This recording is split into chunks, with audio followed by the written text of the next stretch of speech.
Approximately 541 million years ago, Earth's oceans were cold, oxygen-poor by modern standards, and chemically distinct from anything that exists today. Sunlight penetrated only the uppermost layers of a sea that, for most of its depth, remained in permanent darkness.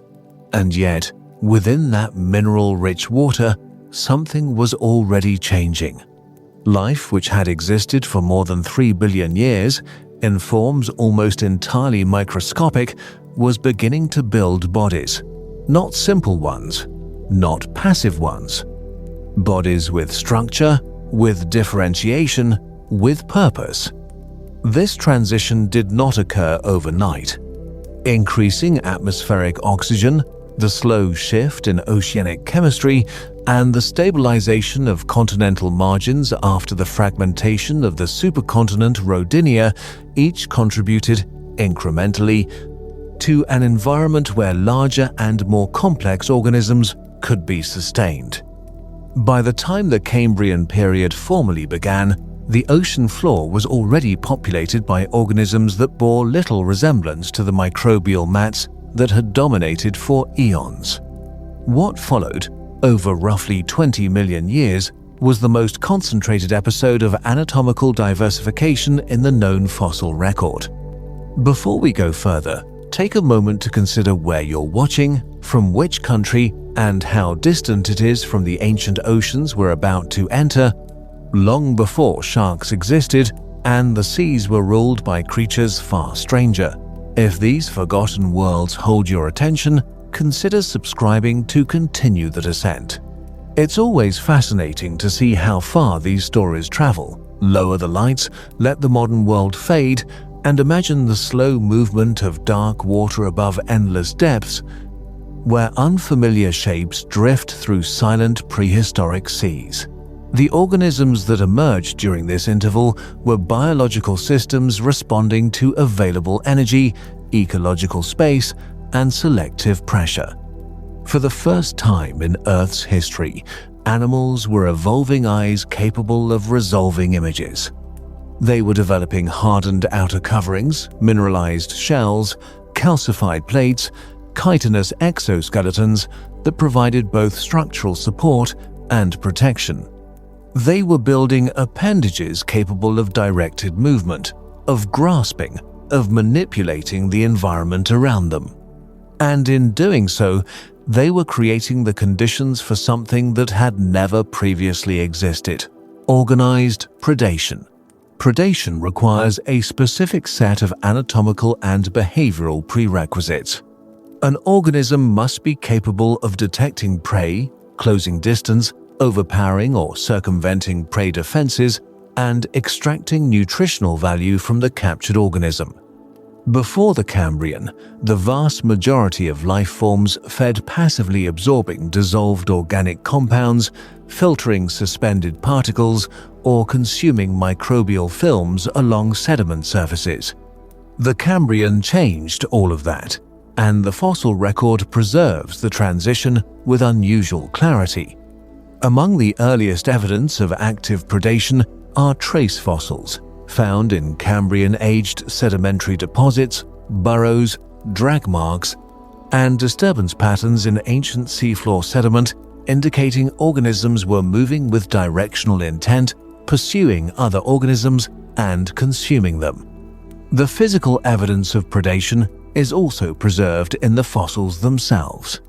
Trilobite specimens from early Cambrian strata show healed wounds along their dorsal shields, injuries consistent with attack from a grasping appendage survived and recovered from. The presence of healed injuries is among the most direct indicators available to paleontologists that predator-prey dynamics were already active, already producing selective pressure, and already driving evolutionary responses in prey populations. The Cambrian seas were not uniformly violent. Large portions of the ocean floor remained occupied by filter feeders, deposit feeders, and sessile organisms with no capacity for active movement. Reef-like structures, built not by corals but by archaeocyathids, now extinct sponge-like organisms, created complex three-dimensional habitats in shallow tropical waters.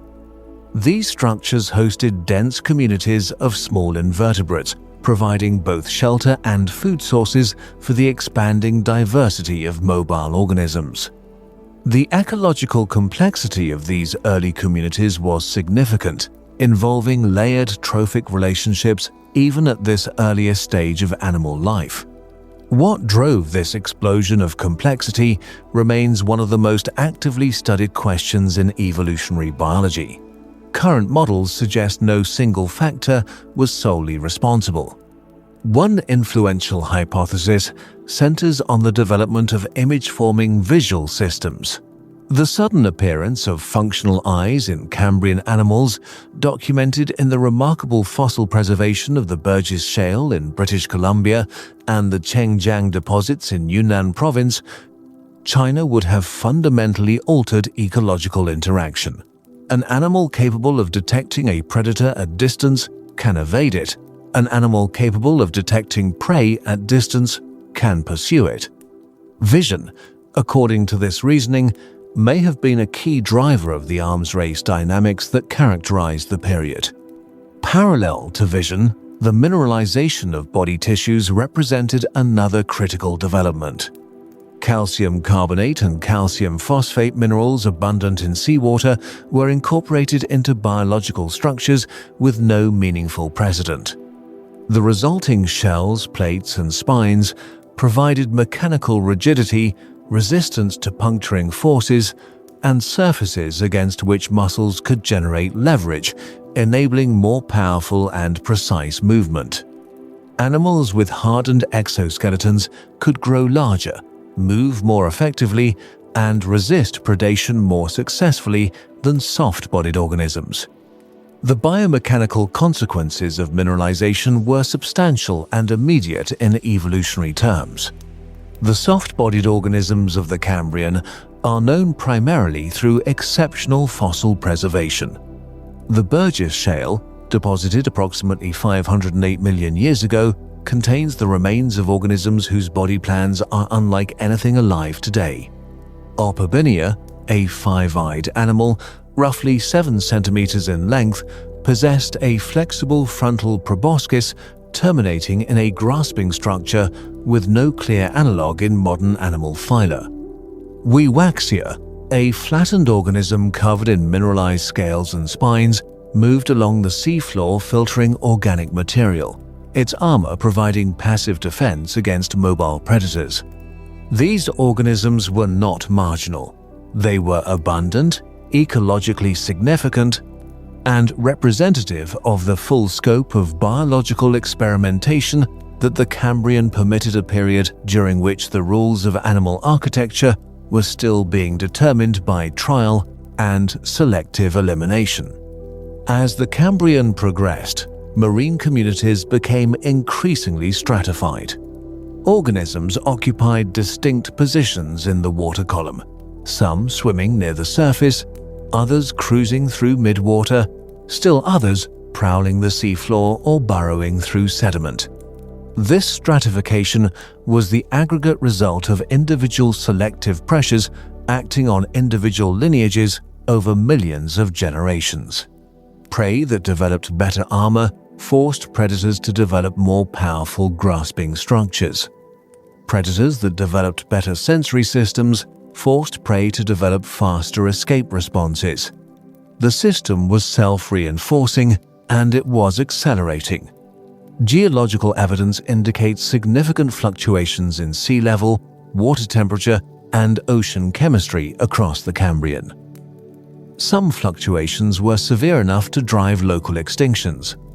The archaeocyathid reef systems that had flourished early in the period largely collapsed by its midpoint, eliminating the complex structured habitats they had supported. In the aftermath, surviving lineages reorganized, diversified into newly available ecological space, and continued the broader trajectory of increasing complexity. By the close of the Cambrian, approximately 485 million years ago, the ocean had been transformed. It contained active predators, capable of pursuing and subduing prey. It contained prey organisms with specialized defensive adaptations. It contained filter feeders, scavengers, and detritivores, each occupying distinct functional roles in the transfer of energy through the system. The anatomical toolkit available to animal life eyes, appendages, armor, musculature had expanded dramatically, and the selective pressures generated by predator-prey interaction had become one of the primary forces shaping evolutionary outcomes in the sea. What had begun as an ocean of microbial simplicity had, over a geologically brief interval, become something fundamentally and permanently different. By the Middle Cambrian, approximately 510 million years ago, the oceans already contained a functioning hierarchy of predator and prey.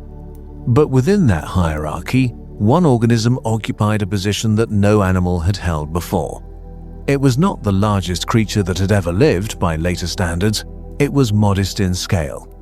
But in the context of its own time, it represented something genuinely without precedent: a fast-moving, actively hunting apex predator capable of pursuing, capturing, and consuming armored prey with a degree of anatomical sophistication that the world had not yet produced. That organism was Anomalocaris.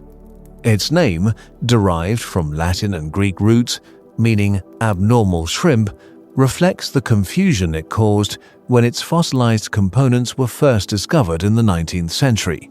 Isolated body parts were described as separate animals. Entirely its circular, plated mouth was initially classified as a jellyfish, its frontal appendages as the tail segments of a crustacean. It was only through the careful reanalysis of Burgess shale material in the latter decades of the 20th century that the full body plan was reconstructed and the scale of the misidentification became apparent. What had been described as fragments of unrelated organisms were, in fact, parts of a single integrated predator. Anomalocaris reached lengths estimated between 60 centimeters and 1 meter in the largest known specimens, making it substantially larger than nearly any other animal in its ecosystem. Its body was elongated and laterally compressed, with a series of overlapping lateral lobes running along each side that functioned as undulating fins, generating thrust through a wave-like motion similar in principle to that observed in modern cuttlefish. This form of locomotion, technically described as metachronal wave propulsion, is energetically efficient and capable of producing both sustained cruising speed and rapid directional changes.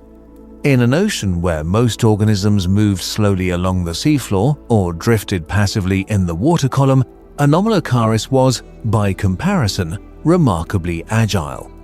At the front of its body, 2 large frontal appendages extended forward segmented, spine-lined structures capable of independent movement and coordinated grasping. Current biomechanical analyses suggest these appendages could close rapidly around prey, with the interlocking spines preventing escape.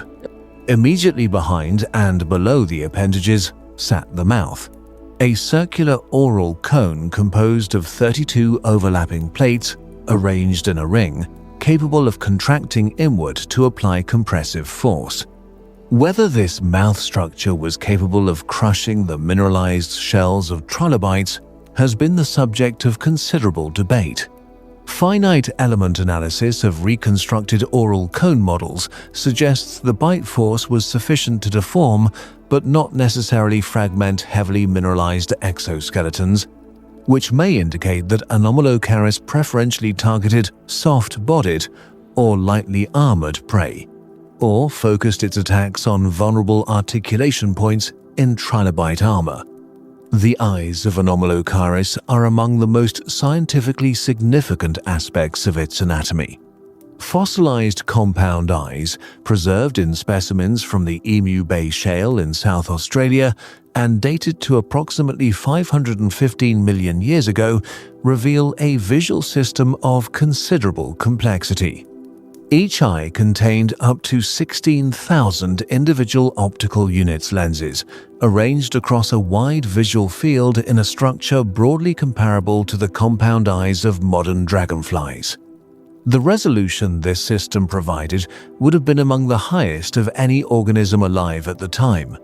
It would have allowed Anomalocaris to detect moving prey at meaningful distances, to track targets through open water, and to distinguish contrast and form in the dimly lit shallow marine environments it inhabited.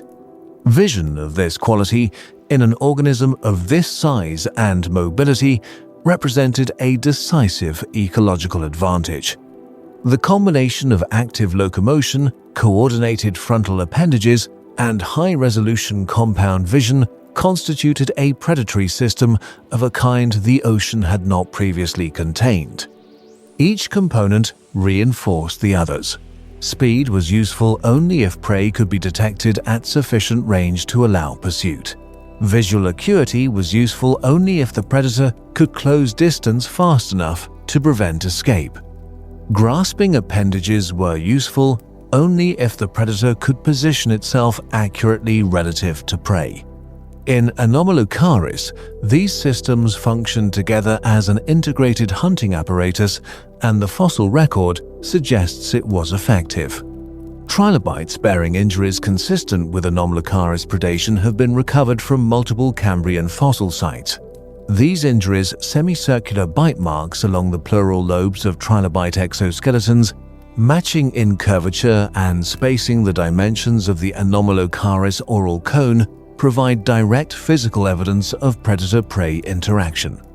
Some specimens show multiple overlapping bite marks, suggesting repeated attack attempts, possibly indicating prey that initially escaped before being captured, or feeding behavior that involved repositioning between bites.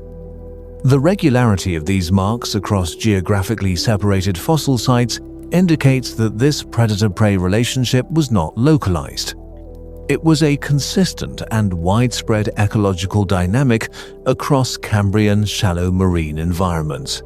The evolutionary consequences of Anomalocaris predation extended well beyond the individual encounters preserved in fossil bone and shell. Selective predation pressure of this consistency and intensity generates measurable evolutionary responses across prey populations over timescales of hundreds of thousands to millions of years. Trilobites of the Middle and Late Cambrian show morphological trends consistent with predation-driven selection. Enrollment behavior, the capacity to curl the body into a protective ball, enclosing vulnerable ventral surfaces within the hardened dorsal shield, became increasingly widespread.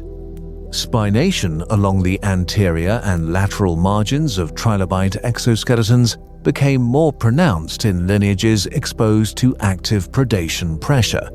These are not coincidental trends. They are the anatomical record of an evolutionary response to a specific and sustained selective force. The broader significance of Anomalocaris extends beyond its role as a predator of trilobites. Its existence and the ecological dynamics it generated constitutes evidence of what evolutionary biologists describe as a co-evolutionary arms race, a process in which adaptive improvements in one lineage drive compensatory adaptive responses in another, which in turn drive further improvements in the first. This feedback dynamic, once initiated, is self-sustaining. Prey that survive predation attempts are, by definition, those with morphological or behavioral traits that conferred some degree of protection. If those traits are heritable, they become more common in subsequent generations. Predators that successfully capture prey-bearing improved defenses are those with morphological or behavioral traits that overcame those defenses. The result is a system of reciprocal escalation that drives both lineages toward increasing anatomical and behavioral complexity over time. The Cambrian fossil record shows this process already operating at a sophisticated level. The diversity of defensive strategies present in Cambrian prey organisms, mineralized shells, spines, enrollment, cryptic coloration suggested by some preservation contexts, burrowing behavior documented in trace fossil assemblages reflects selection pressure from multiple predator types acting simultaneously. Anomalocaris was the largest and most visually prominent of these predators, but it was not the only one. Smaller predatory arthropods, early priapulid worms capable of rapid burrowing and prey capture, and various soft-bodied hunters contributed to a predation landscape of genuine complexity. Anomalocaris persisted through a substantial portion of the Cambrian and into the early Ordovician, a temporal range of at least 15 to 20 million years. During this interval, multiple species within the broader Anomalocariid group are recognized from fossil sites across multiple paleocontinents, indicating that the group was not restricted to a single geographic region or habitat type.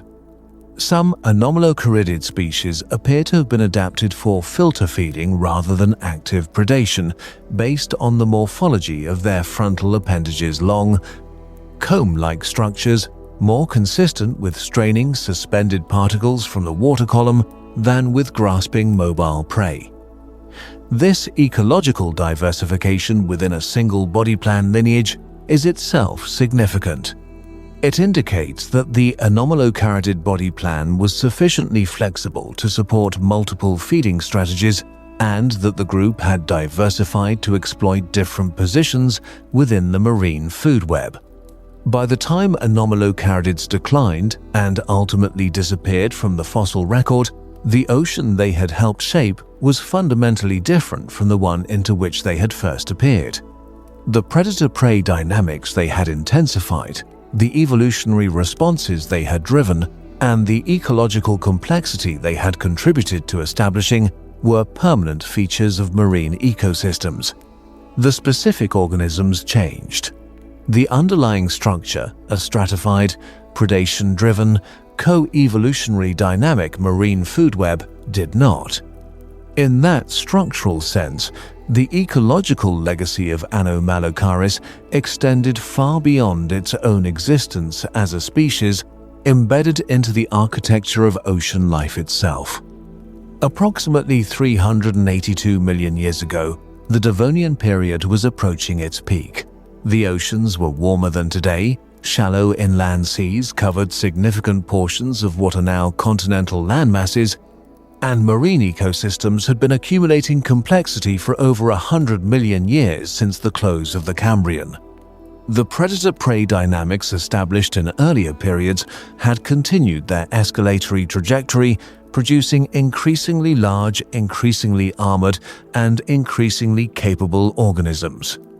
Into this environment, a lineage of fish emerged that would come to represent, in biomechanical terms, one of the most formidable predatory designs the ocean has ever produced. That lineage was the placoderms, and its most extreme expression was Dunkleosteus terrelli. Dunkleosteus was not a fish in any sense that would be immediately recognizable today. It belonged to the placoderms, a now entirely extinct class of jawed vertebrates characterized by extensive bony armor plating covering the head and anterior trunk. In Dunkleosteus, this armor reached its most developed form. The skull and thoracic shield were composed of interlocking dermal bone plates, some individual elements exceeding 30 centimeters in thickness in large specimens. Total body length in the largest individuals is estimated at between 4 and 6 meters, with some analyses suggesting occasional specimens may have approached 8 meters, though estimates at the upper range remain subject to ongoing revision as new material is recovered. The feeding apparatus of Dunkleosteus was structurally unlike that of any modern predator. It possessed no teeth in the conventional sense.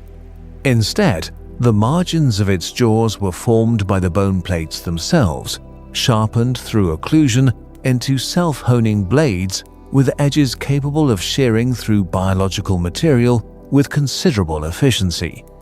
Biomechanical modeling of the jaw mechanism, based on muscle attachment points preserved in fossil skull material, has produced bite force estimates ranging from 4,400 to 7,400 newtons at the jaw tip, figures that place Dunkleosteus among the most powerful biters of any fish, living or extinct.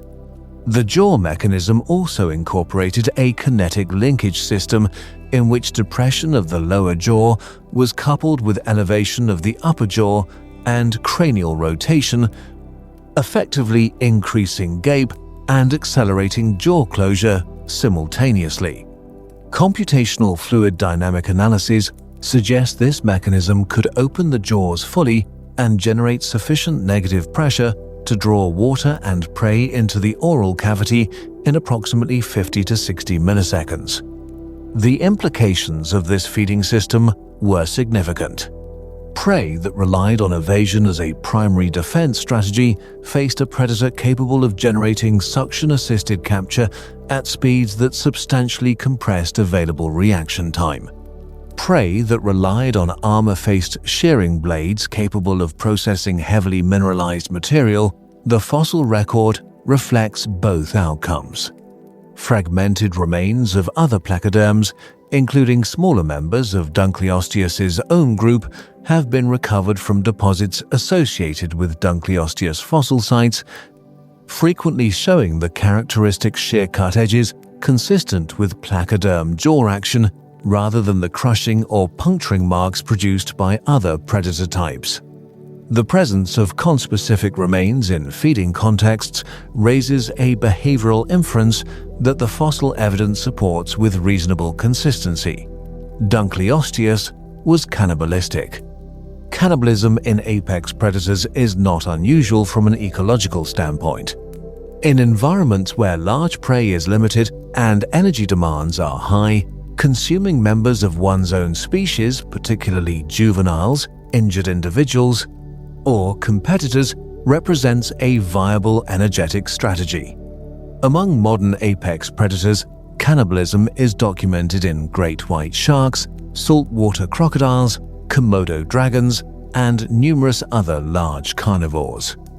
Its presence in Dunkleosteus, inferred from fossil assemblage data, suggests that behavioral patterns associated with apex predation were already well established in Devonian vertebrates.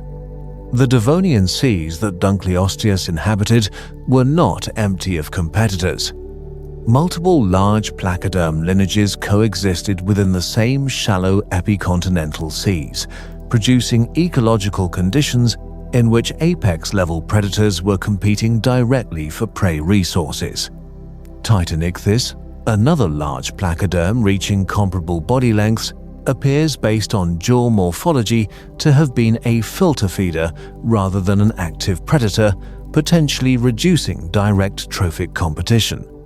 Other placoderms, including members of the Arthrodire group to which Dunkleosteus itself belonged, occupied smaller body size ranges and likely fed on fish, cephalopods, and invertebrates. The result was a vertically structured predator community of considerable complexity, with Dunkleosteus positioned at its apex. The broader Devonian marine ecosystem has been described by some researchers as the most ecologically complex ocean the world had yet produced. Reef systems built by stromatoporoids and tabulate corals were extensive, providing structured habitat for dense invertebrate communities. Schools of early ray-finned and lobe-finned fish moved through open water. Ammonoids coiled cephalopods that would persist for hundreds of millions of years were already diversifying rapidly. Jawless fish, though declining relative to their earlier dominance, still occupied benthic and midwater niches. The food web was dense, multi-layered, and energetically productive. Into this system, Dunkleosteus introduced a level of top-down predation pressure that had direct consequences for community structure. Evidence from Devonian fossil assemblages indicates that smaller fish species show morphological trends consistent with predation-driven selection during the period increased body depth, which reduces the probability of being swallowed whole, modified scale arrangements providing improved mechanical resistance, and behavioral inferences from schooling consistent preservation patterns suggesting group cohesion as an anti-predator strategy. These responses mirror, at a different taxonomic level and a later geological time, the same co-evolutionary dynamics documented in the Cambrian. The dominance of Dunkleosteus and the placoderms more broadly did not persist indefinitely. The late Devonian was characterized by a prolonged episode of environmental instability that fundamentally disrupted marine ecosystems across multiple extinction pulses, collectively referred to as the Late Devonian Extinction Event. Between approximately 375 and 359 million years ago, marine biodiversity declined substantially. Reef systems collapsed and did not recover for millions of years. Many invertebrate lineages were severely reduced or eliminated. The placoderms, for all their anatomical sophistication, did not survive this interval. By the close of the Devonian, the entire class was extinct, an outcome that eliminated not only Dunkleosteus, but every lineage within a group that had dominated vertebrate predation for more than 70 million years. The causes of the late Devonian extinction remain an active area of research.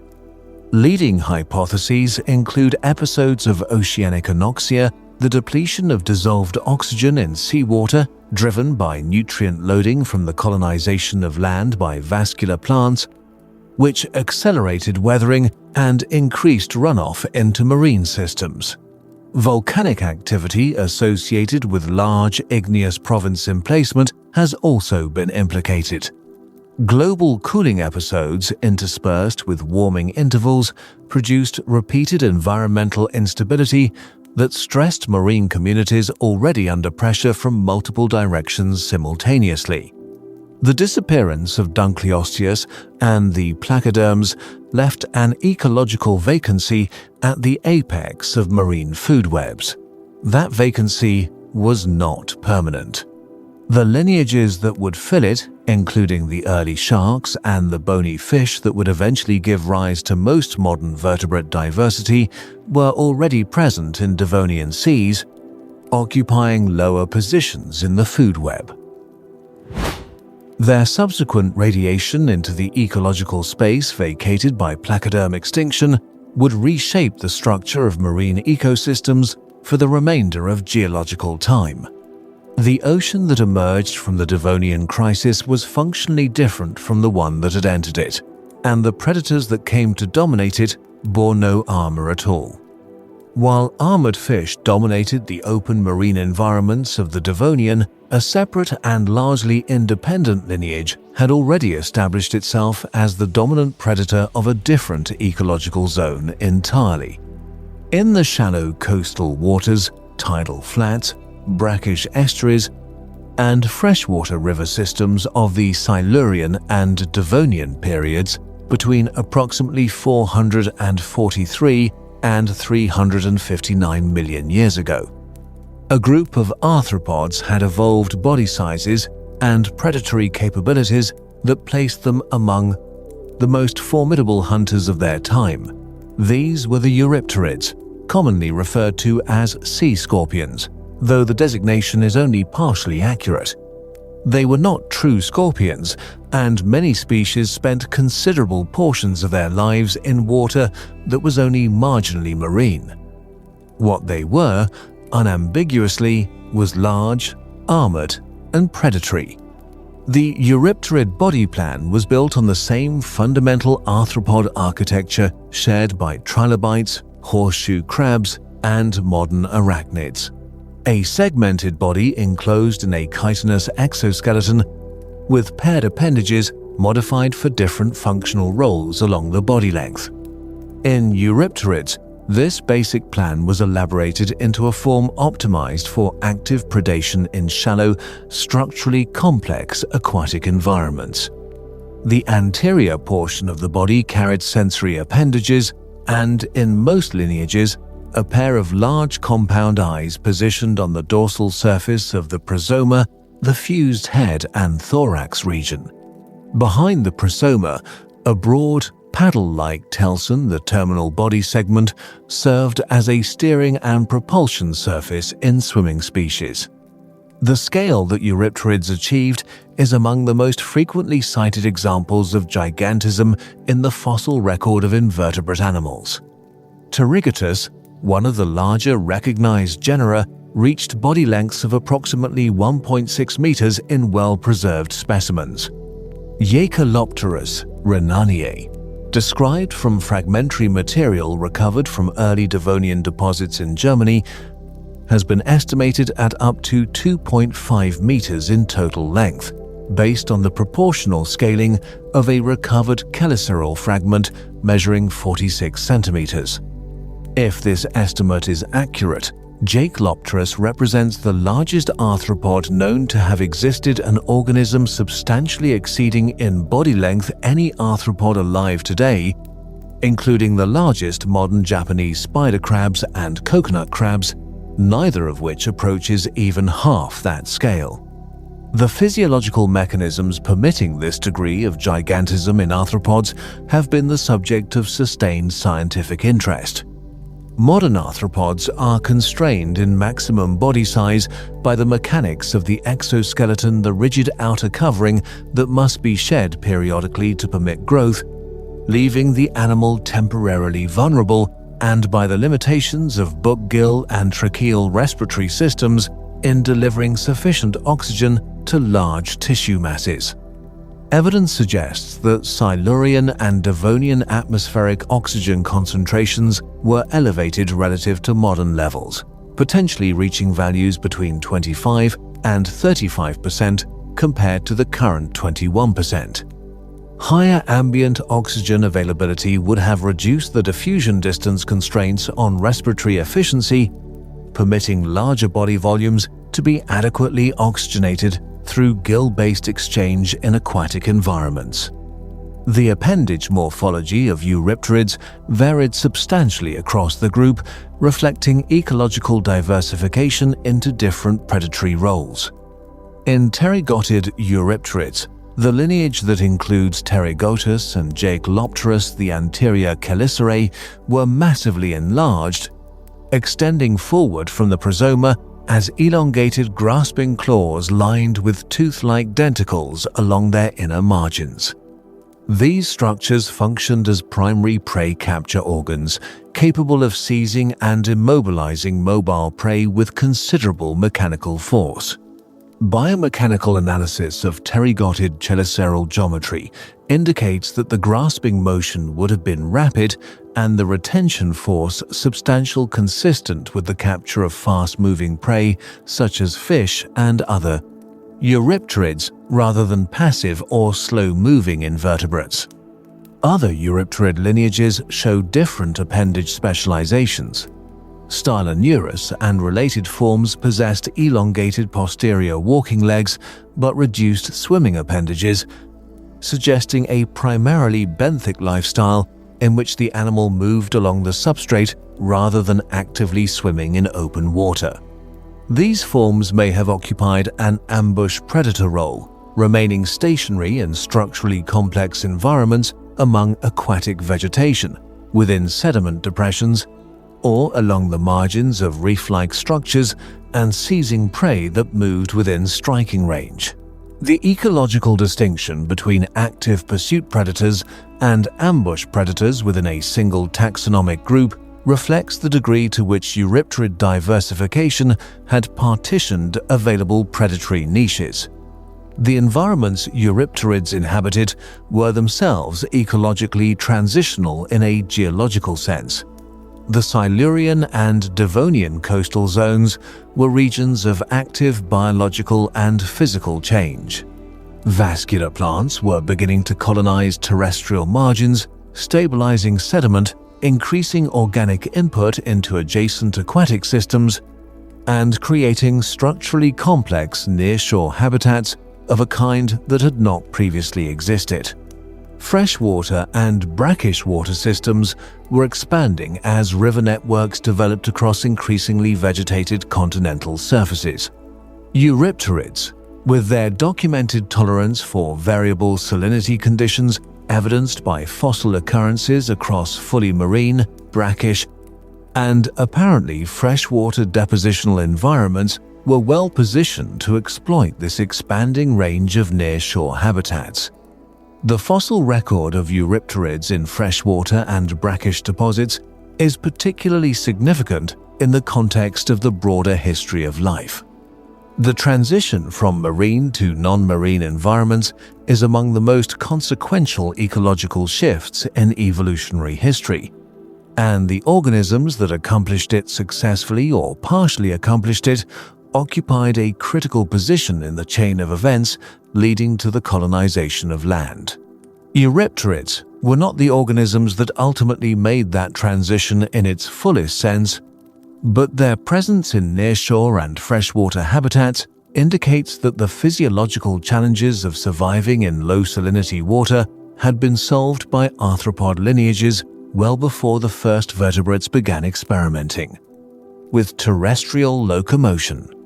Competition between eurypterids and the increasingly diverse fish fauna of the Devonian was likely a significant ecological dynamic, though the fossil record does not preserve behavioral interactions directly. Fish scales and fragmentary fish remains have been recovered from deposits also containing eurypterid fossils, suggesting co-occurrence in the same environments. Larger eurypterids, based on body size alone, would have been capable of predating on the small to medium-sized fish characteristic of Silurian and early Devonian faunas. Conversely, as fish diversified and body sizes increased through the Devonian, the predatory relationship may have reversed in some ecological contexts, with larger fish becoming capable of taking juvenile or smaller adult eurypterids. The decline of eurypterids accelerated through the late Devonian and into the Carboniferous. The late Devonian extinction event, which eliminated the placoderms and severely reduced marine biodiversity more broadly, also impacted eurypterid diversity significantly. The shallow coastal and reef-associated habitats that many eurypterid lineages depended upon were disrupted by the same anoxic events and environmental instability that collapsed reef systems globally. By the Permian, eurypterid diversity had been reduced to a small number of lineages, and the group disappeared entirely at or near the end Permian extinction approximately 252 million years ago. Their disappearance closed a predatory lineage that had persisted for nearly 200 million years, spanning multiple extinction events and surviving the transition through some of the most dramatic environmental changes in Earth's geological history. The ecological roles they had occupied: apex predator of shallow coastal systems, dominant arthropod hunter of nearshore environments, were not immediately refilled by organisms of comparable body size or predatory design. The coastal oceans that followed the eurypterid extinction were structured differently, occupied by different predators operating through different mechanisms. The age of the giant sea scorpion had ended, and the architecture of shallow marine predation would not again produce anything quite like it. The Devonian period, spanning approximately 419 to 359 million years ago, is frequently designated in paleontological literature as the Age of Fishes, a designation that reflects not merely the abundance of fish in Devonian seas, but the extraordinary diversity of body plans, feeding strategies, and ecological roles that vertebrates had achieved by this point in their evolutionary history. Placoderms occupied the apex predator position in many marine environments, as established by the dominance of forms like Dunkleosteus. But the Devonian Ocean was not a simple hierarchy with a single lineage at its summit. It was a complex, multi-layered ecosystem in which several distinct vertebrate groups had evolved sophisticated predatory designs, some of which bore no resemblance to anything that would survive into later periods. Among the most anatomically unusual of these were the acanthodians, a paraphyletic grouping of early jawed fish informally known as spiny sharks. Despite bearing no close relationship to modern sharks beyond the shared characteristic of a cartilaginous skeleton in some lineages, acanthodians were among the earliest jawed vertebrates in the fossil record, with occurrences extending back to the late Ordovician approximately 450 million years ago, predating the Devonian diversification by a substantial margin. Their most distinctive anatomical feature was the presence of stiff spines anterior to each fin, composed of bone or dentine, which provided structural rigidity to the fin base and may have functioned as a defense against predation by making the fish difficult to swallow.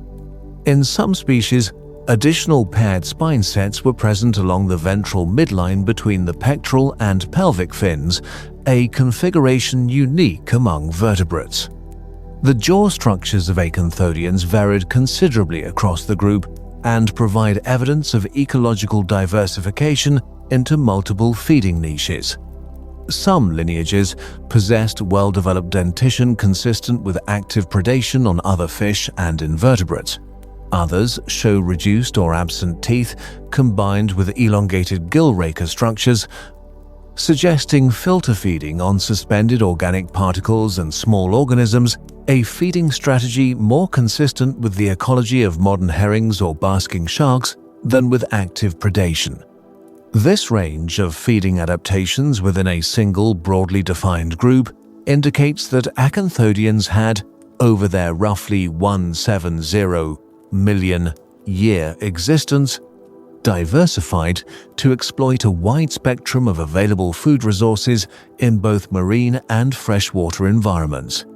Alongside the acanthodians, the lobe-finned fish, the sarcopterygians, were undergoing their own diversification during the Devonian, producing lineages of considerable ecological significance.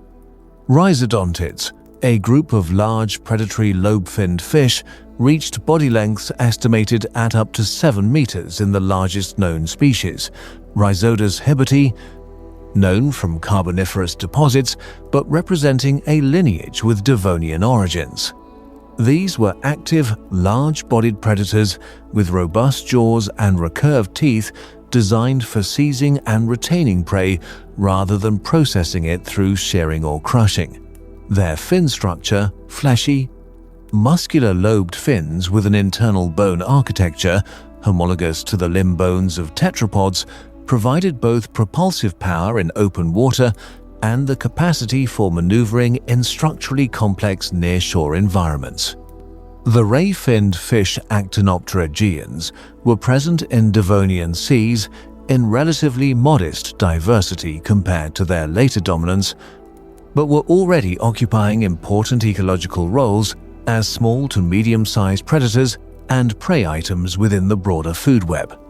Their subsequent radiation, which would eventually produce the overwhelming majority of modern fish species, was not yet underway in earnest during the Devonian, but the anatomical foundations of that radiation, the flexible, protrusible jaw mechanism that characterizes most modern ray-finned fish, the lightweight but structurally efficient scale arrangement, the hydrodynamic body form were already established.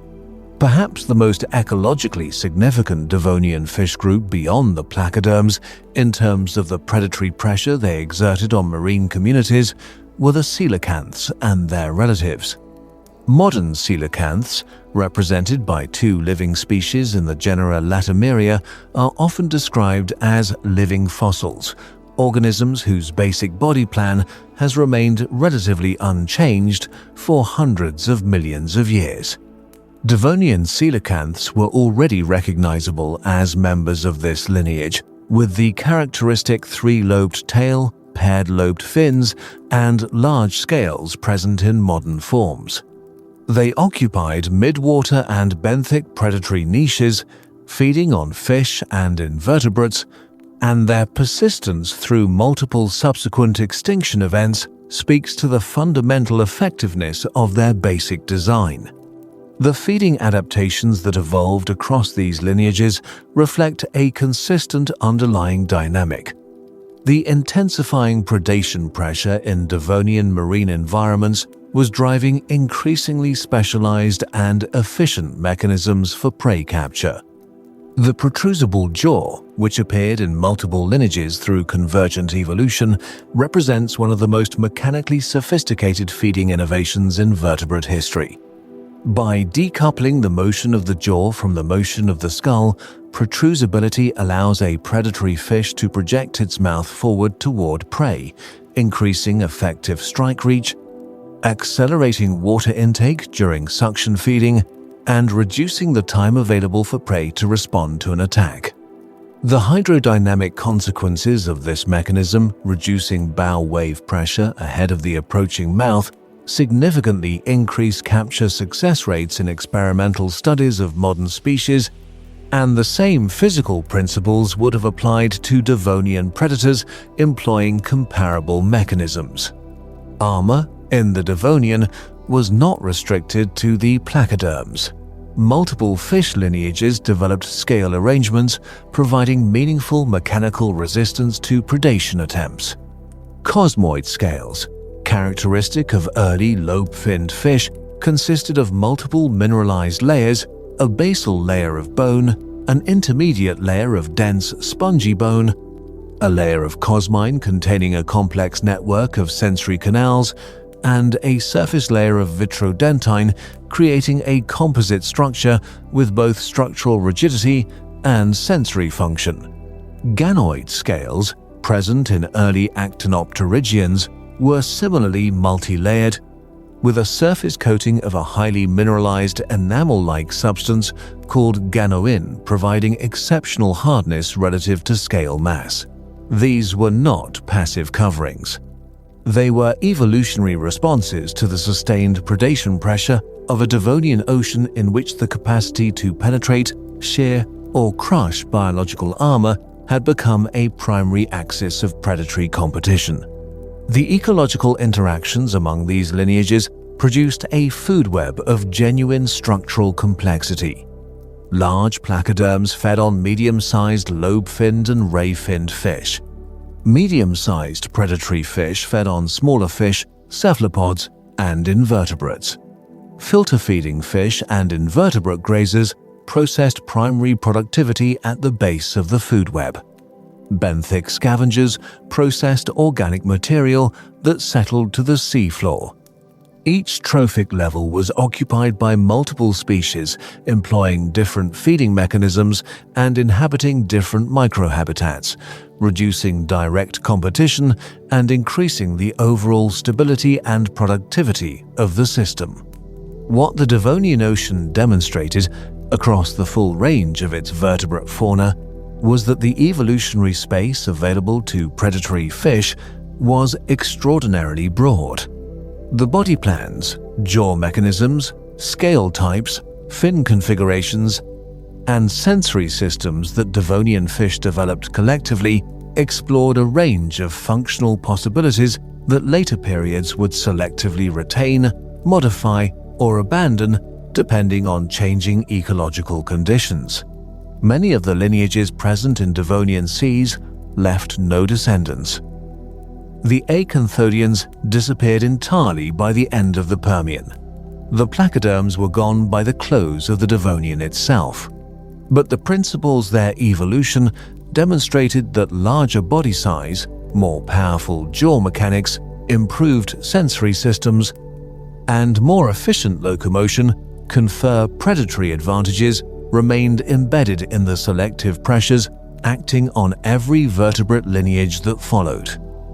The Cambrian period produced not only the first predators and the first arms races, but something more fundamental and more difficult to categorize. A range of body plans so structurally divergent from anything that exists today that their initial interpretation by paleontologists was, in several cases, entirely inverted. These were not organisms that fit awkwardly into existing taxonomic frameworks. They were organisms that challenged the frameworks themselves, forcing repeated revision of assumptions about what an animal body could be, how it could be organized, and what evolutionary constraints, if any, applied to the earliest experiments in complex multicellular life. Among them, one has come to represent more completely than any other the strangeness of Cambrian biology. That organism is Hallucigenia. Hallucigenia sparsa was first described formally in 1977 from Burgess Shale, material by paleontologist Simon Conway Morris, who interpreted it as a creature that walked on rigid dorsal spines while a series of soft tentacles lined its upper surface.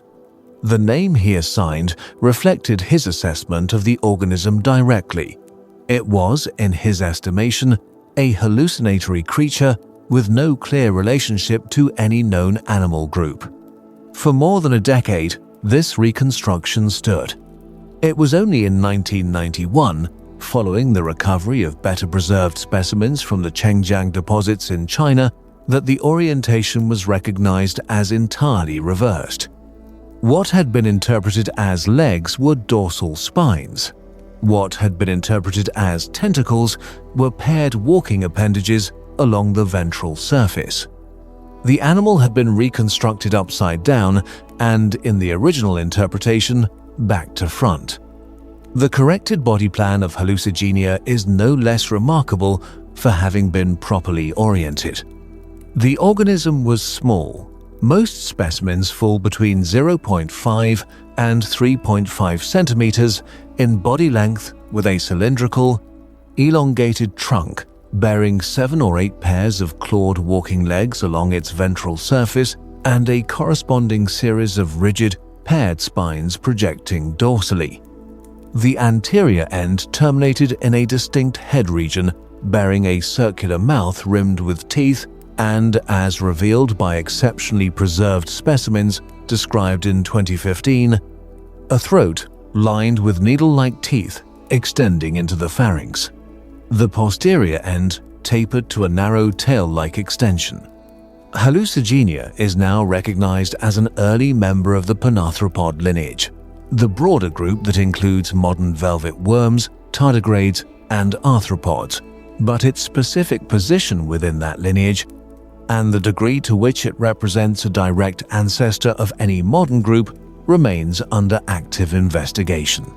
The significance of Hallucigenia extends beyond its own anatomy.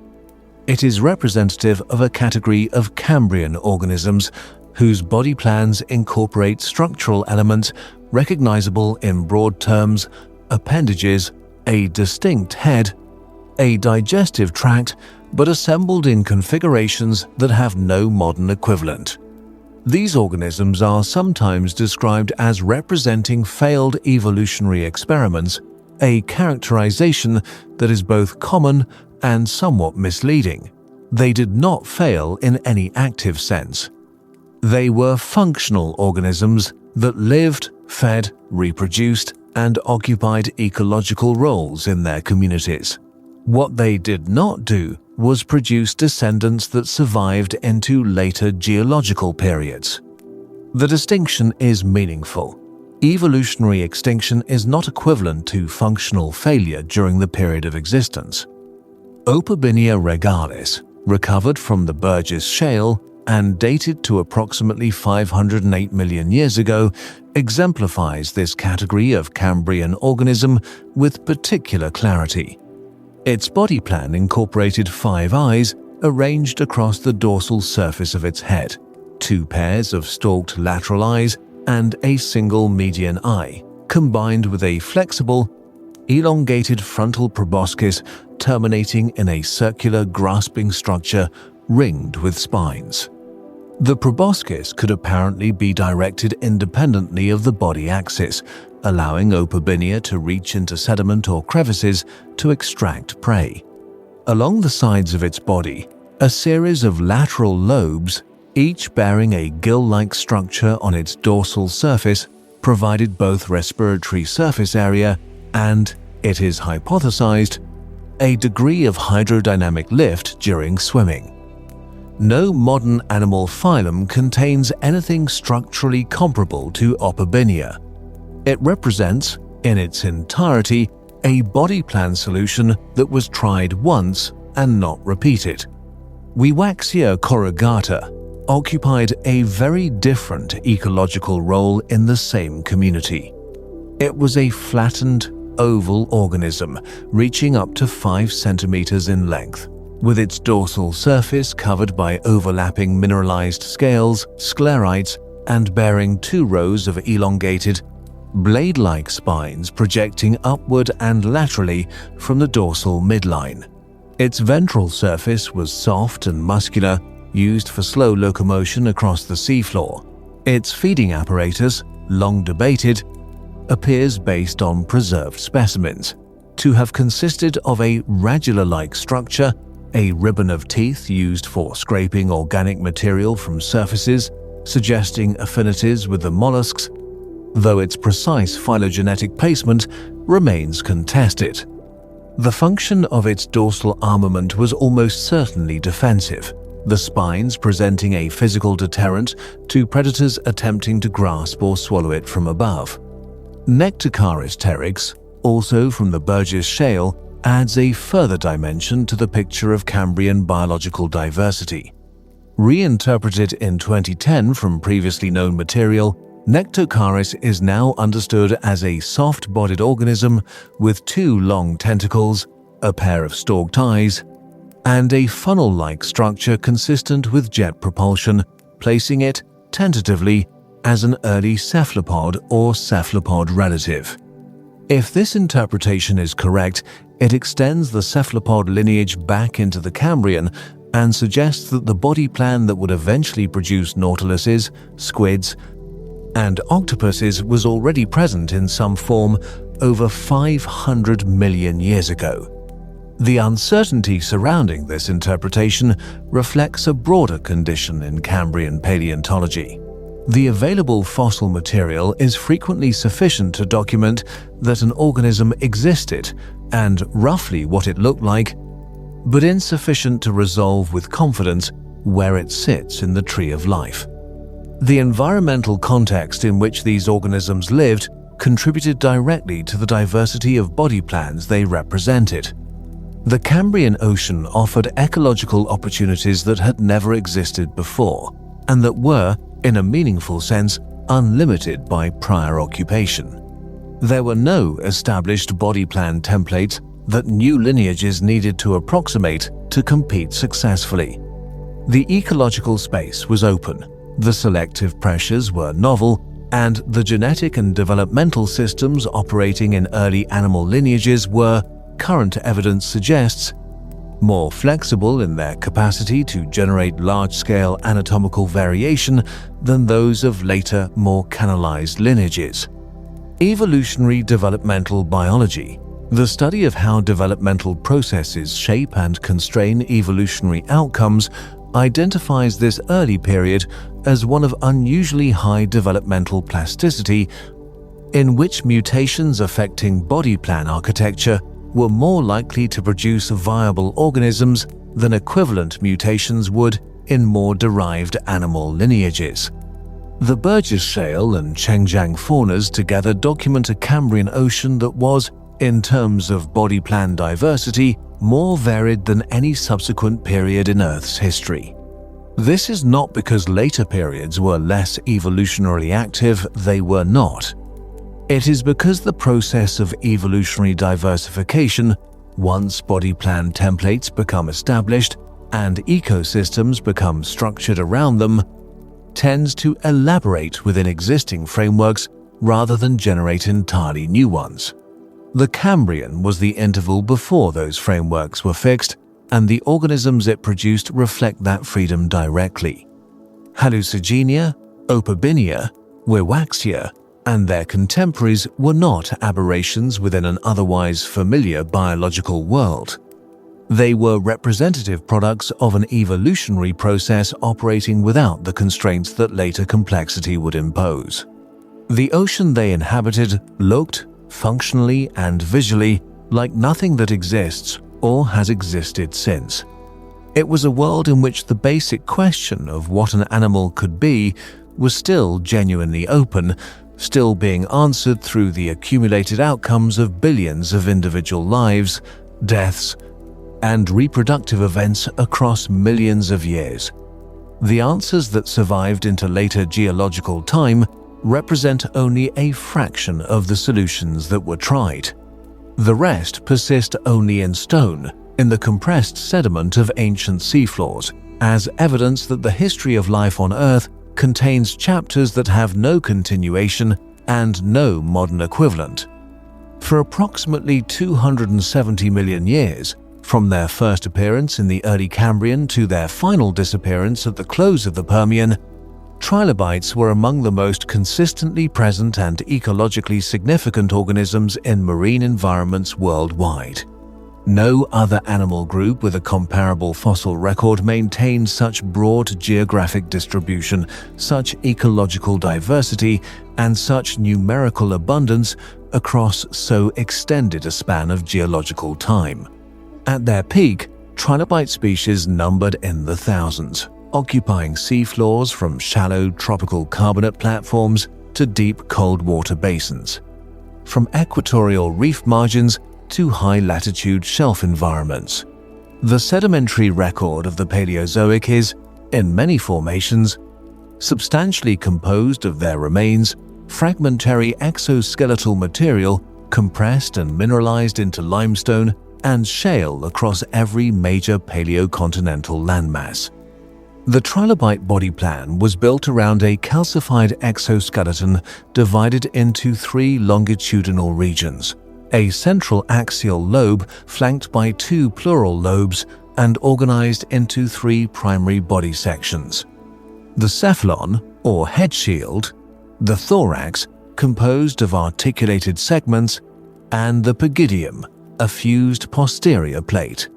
This arrangement, while consistent across the group, was elaborated into an extraordinary range of morphological variations across the roughly 20,000 described species. Thorax segment counts ranged from 2 to over 60 depending on lineage.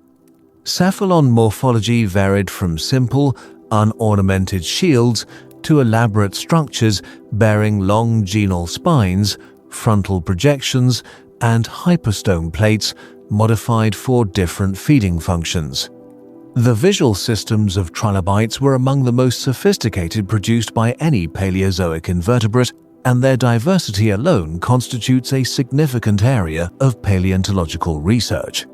Trilobite eyes were compound structures composed of individual calcite lenses, a construction unique among known visual systems, as calcite is an anisotropic crystalline mineral with optical properties that vary with the orientation of the crystal axis. In most trilobite lineages, each lens was oriented with its optical axis aligned to minimize double refraction, producing a functional imaging system from a material that would, in any other orientation, produce significant optical distortion. The schizochrole eyes characteristic of phacopid trilobites took this further, separating individual large lenses with thick sclera in an arrangement that some optical analyses suggest provided exceptional depth of field across a wide angular range.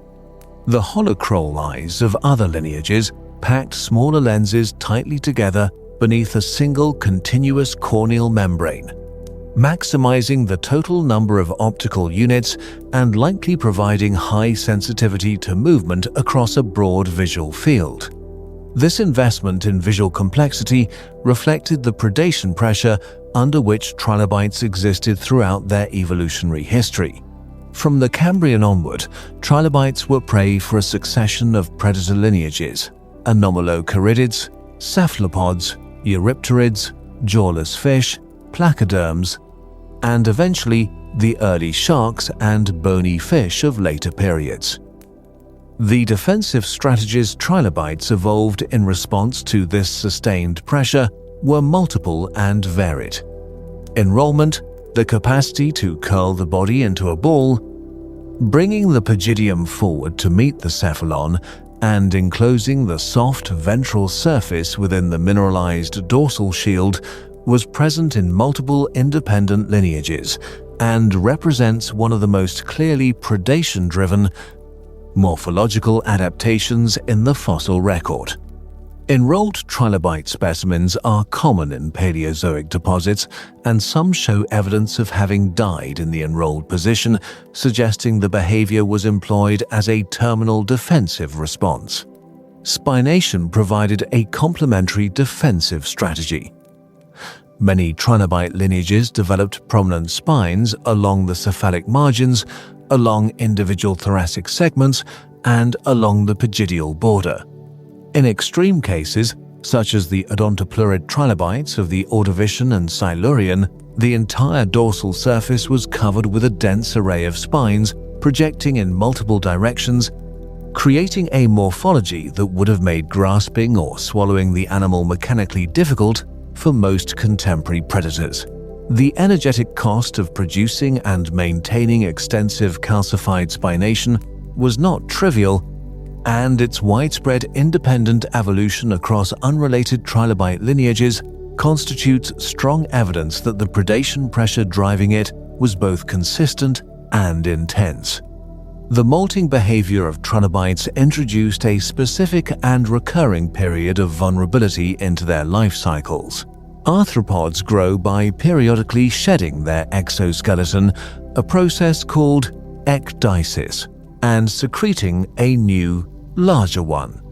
During the interval between shedding the old exoskeleton and the hardening of the new one, the animal is entirely soft-bodied, its defensive armor temporarily absent.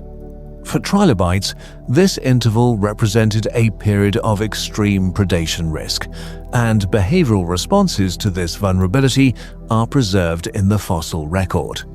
Aggregations of molted exoskeletons in sheltered sedimentary contexts suggest that some trilobite species gathered in protected microhabitats during molting, potentially reducing individual predation risk through group behavior or by selecting locations with limited predator access. The molt itself, the shed exoskeleton, called an exuviae, is frequently preserved separately from body fossils, and the relative abundance of exuviae in some formations indicates that trilobite populations in those environments were large, actively growing, and turning over rapidly. Trilobite feeding ecology was as diverse as their morphology. Evidence from hypostome structure, gut trace preservation in exceptionally fossilized specimens, and functional morphological analysis indicates that different trilobite lineages occupied substantially different feeding niches. Some were active predators or scavengers using robust hypostomes and well-developed appendages to process invertebrate prey or organic detritus on the seafloor. Others were deposit feeders, ingesting sediment and extracting organic material through digestive processing. Filter feeding, inferred from reduced hypostomes and modified cephalic structures in some lineages, may have been employed by others. A small number of Cambrian trilobite species show evidence of a planktonic larval phase of extended duration, with adult forms potentially occupying different ecological niches than juveniles of the same species. Migration behavior in trilobites, inferred from the spatial distribution of mass mortality assemblages and from the alignment of specimens in certain depositional contexts, suggests that some species undertook directed movement across the seafloor, possibly in association with reproductive aggregation or seasonal resource availability. Mass assemblages of thousands to hundreds of thousands of trilobite specimens preserved in single bedding planes at multiple Paleozoic sites indicate that these animals were capable of aggregating in densities that would have constituted a substantial biomass concentration, a resource of potential significance to predator populations in those environments. The decline of trilobites was not a single event, but a prolonged process spanning hundreds of millions of years, punctuated by stepwise reductions in diversity at each major extinction boundary. The late Ordovician extinction, driven by glaciation and sea level fall approximately 443 million years ago, eliminated a substantial proportion of trilobite families. The late Devonian extinction reduced diversity further. By the Carboniferous, trilobites had been reduced to a small number of lineages, primarily proatid forms, occupying a restricted range of shelf environments. Their final disappearance occurred at the end Permian extinction approximately 252 million years ago, when the environmental catastrophe that eliminated the majority of marine species also closed the last chapter of a group that had persisted, diversified, and adapted across a span of time nearly equal to the entire duration separating the present day from the extinction of the non-avian dinosaurs, multiplied by more than 13. The trilobite fossil record is, among other things, a documentation of persistence. It records an animal body plan that was tested against predation, environmental change, and mass extinction repeatedly, and that found sufficient adaptive flexibility to survive each challenge until the last and most severe. The ocean floors they once covered in their millions are now recorded only in sedimentary rock, but the density and continuity of that record speaks to a biological presence that shaped Paleozoic marine ecosystems as fundamentally as any predator that hunted them. The surface waters and shallow seafloors of the Paleozoic ocean are relatively well documented through the fossil record. Exceptional preservation sites, carbonate platform deposits, and the inherent tendency of shallow water sediments to accumulate and persist through geological time have produced a substantial body of evidence for the organisms that inhabited the upper and coastal zones of ancient seas. The deep ocean is a different matter entirely.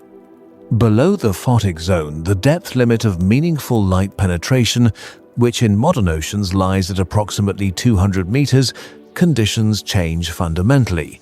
Pressure increases, temperature drops, and the energy available to sustain biological communities becomes dependent not on photosynthesis, but on the slow rain of organic material descending from the productive surface layers above.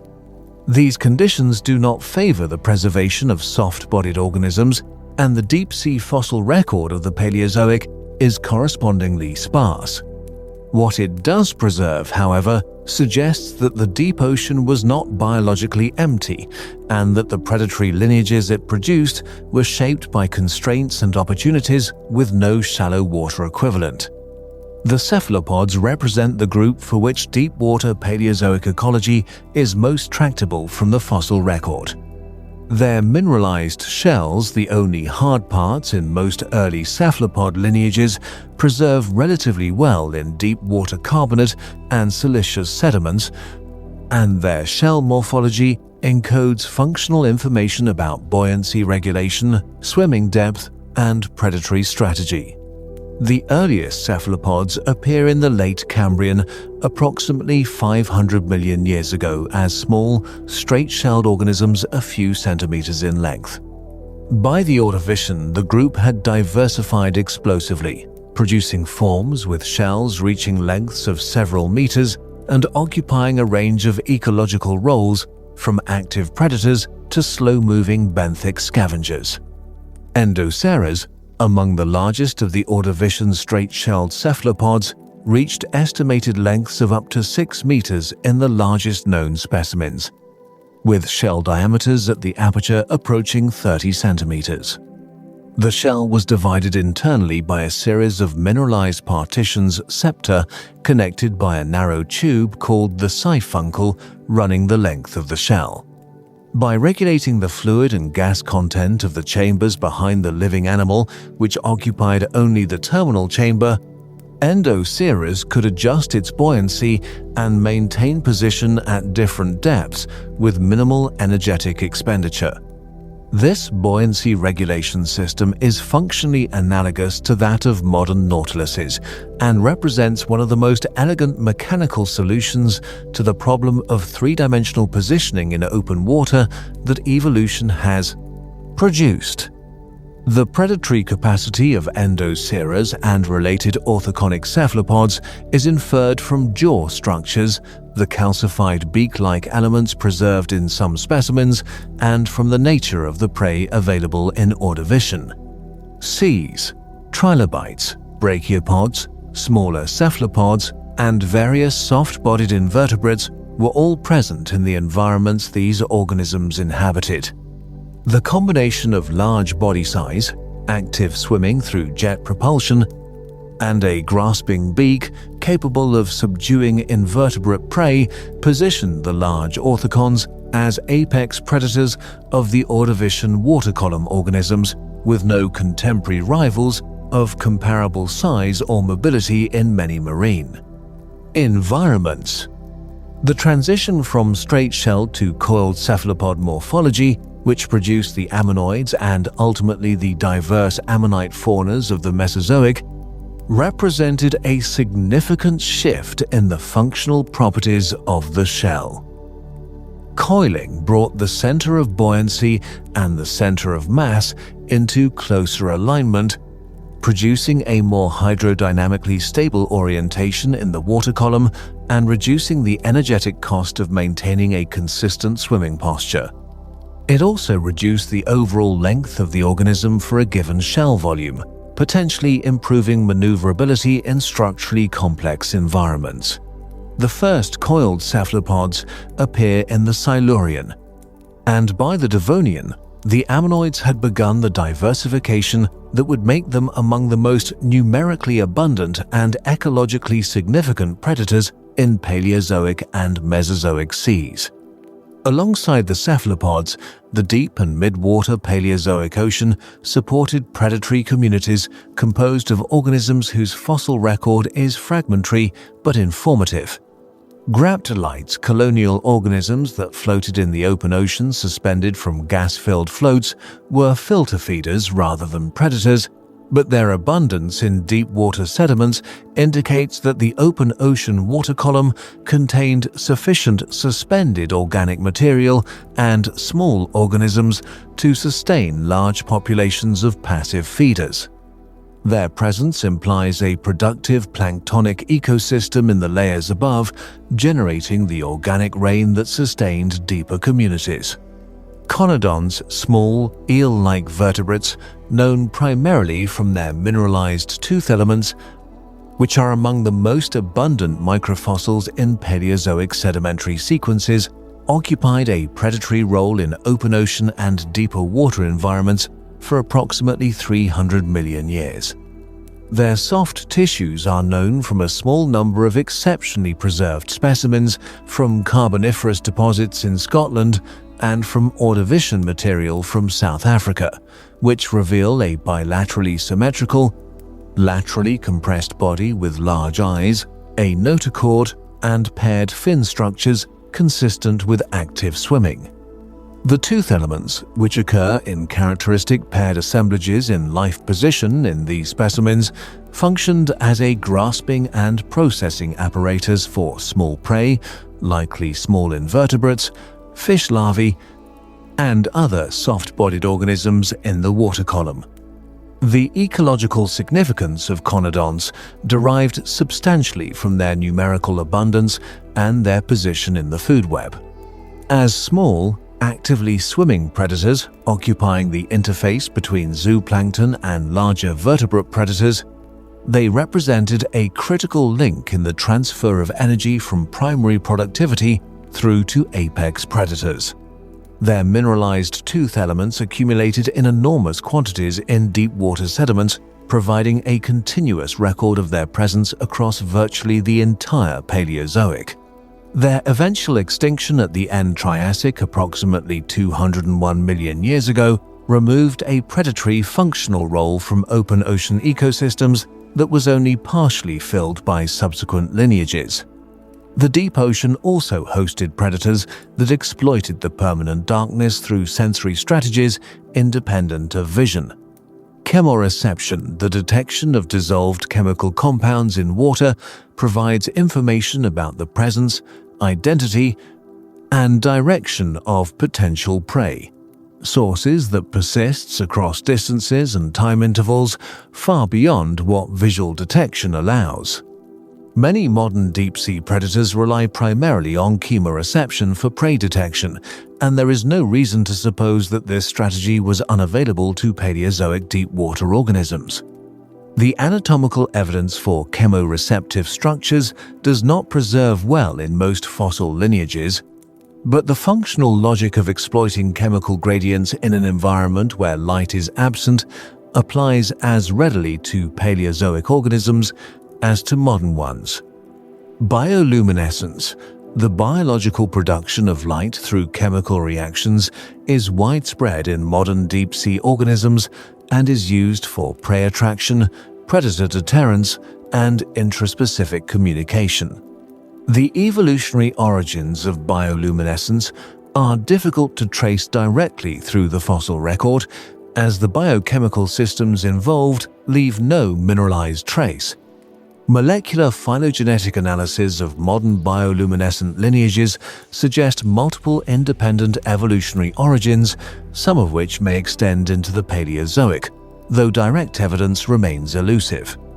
The physical conditions of the deep Paleozoic ocean, permanent darkness, high pressure, low temperature, and dependence on organic input from above were not fundamentally different from those of the modern deep sea, and the ecological logic that drives bioluminescence evolution in modern systems would have applied with equal force to ancient ones. The deep ocean of the Paleozoic was not a refuge from the predatory dynamics that characterized shallow water communities.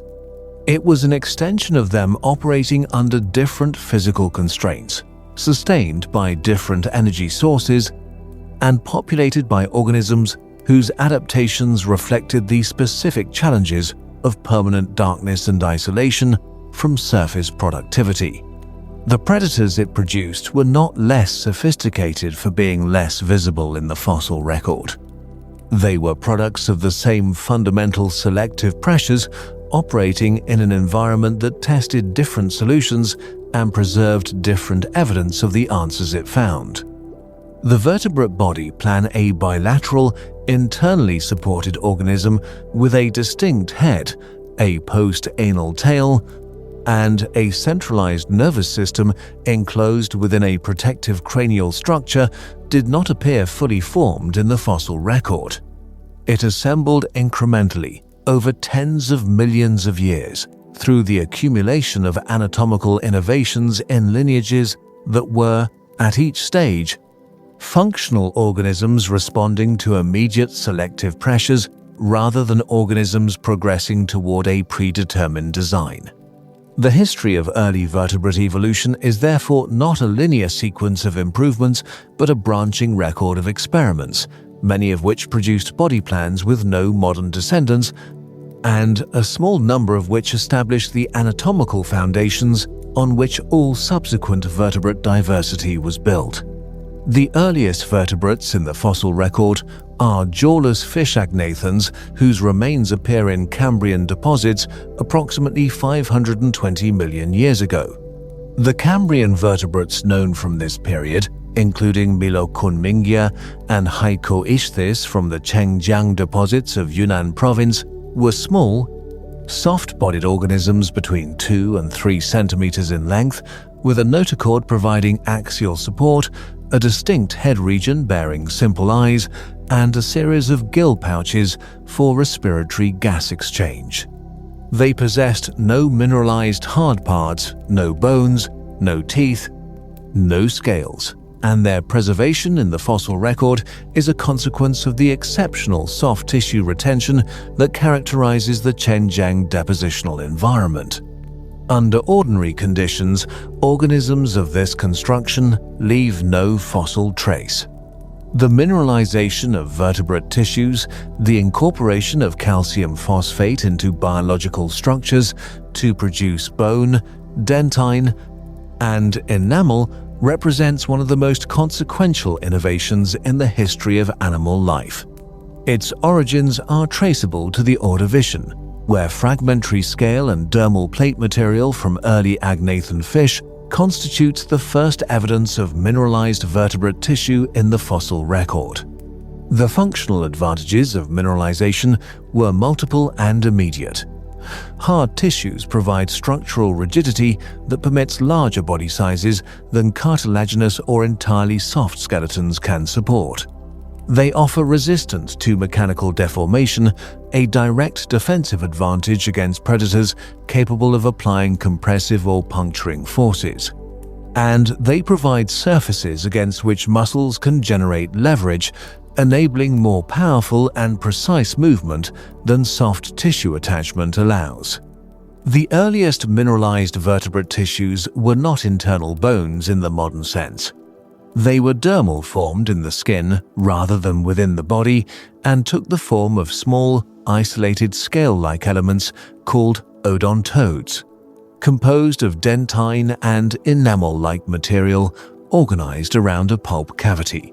This structure is chemically and histologically identical to the structure of teeth, and current developmental biology confirms that teeth and dermal scales share a common developmental origin.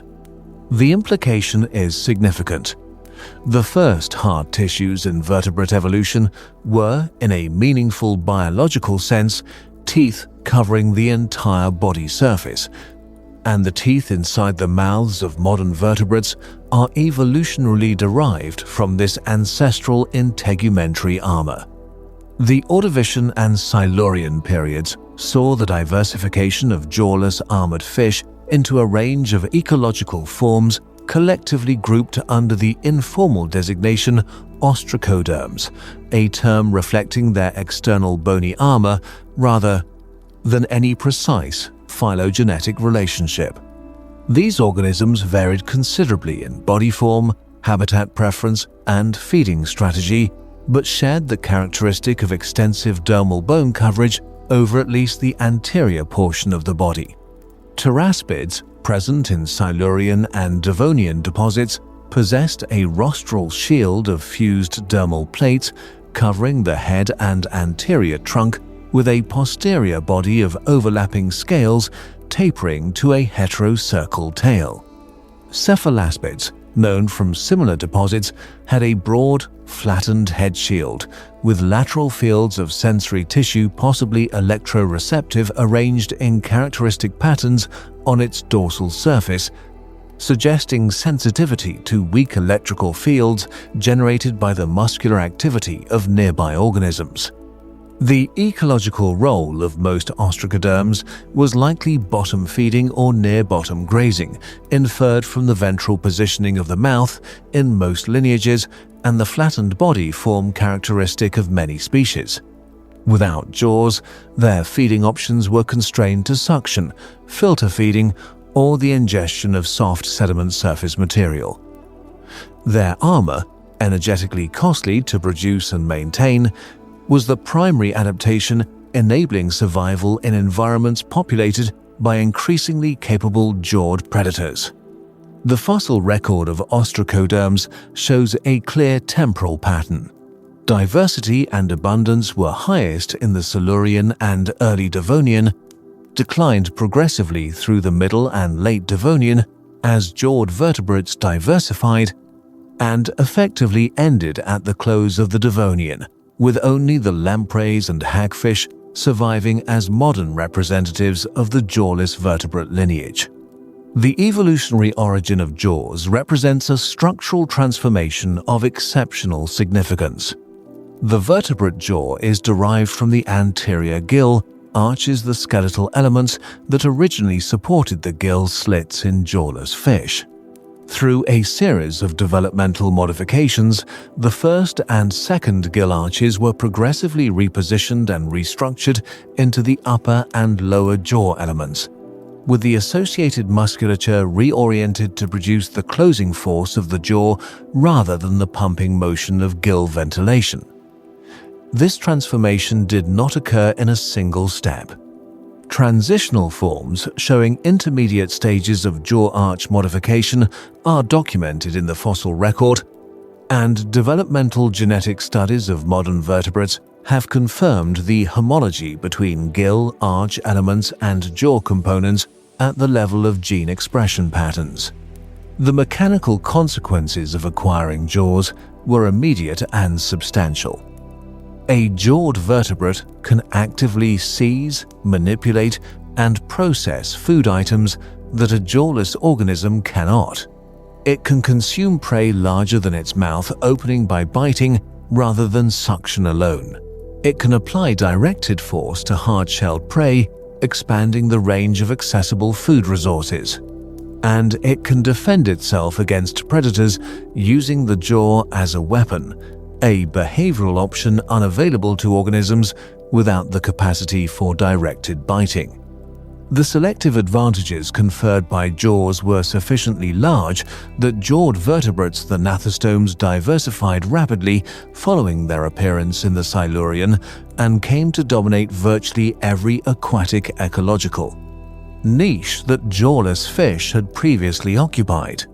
The early gnathostomes included not only the placoderms discussed in earlier contexts, but also the chondrichthyans, the cartilaginous fish lineage that includes modern sharks, rays, and chimeras, and the osteichthyans, the bony fish lineage that would eventually give rise to the overwhelming majority of modern vertebrate diversity, including all tetrapods.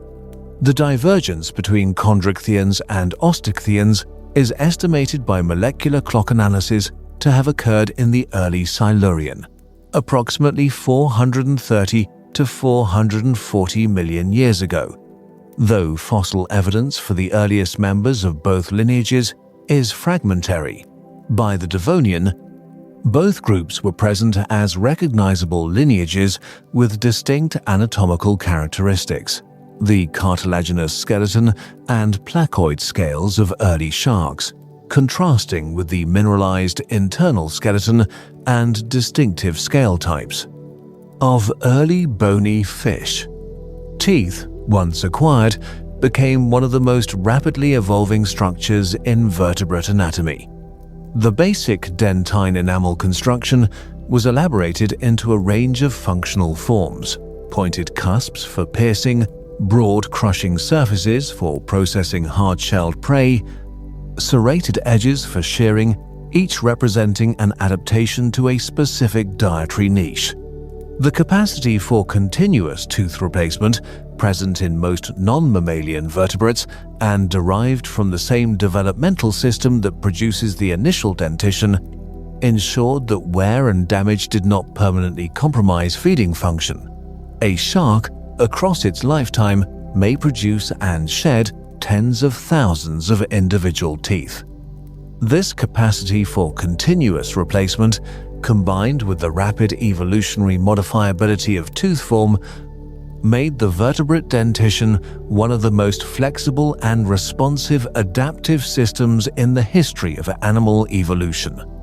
And its origins lie in the dermal odontodes of organisms that lived in shallow Ordovician seas more than 450 million years ago.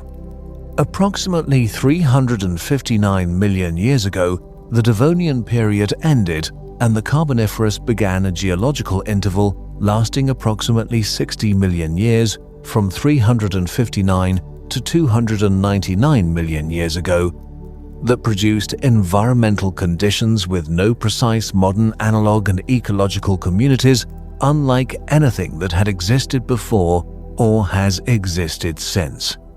The physical transformation of Earth's terrestrial surface during this period was driven primarily by a single biological innovation: the evolution and global spread of vascular plants capable of growing to large size, producing woody tissue, and colonizing continental interiors far from coastal margins.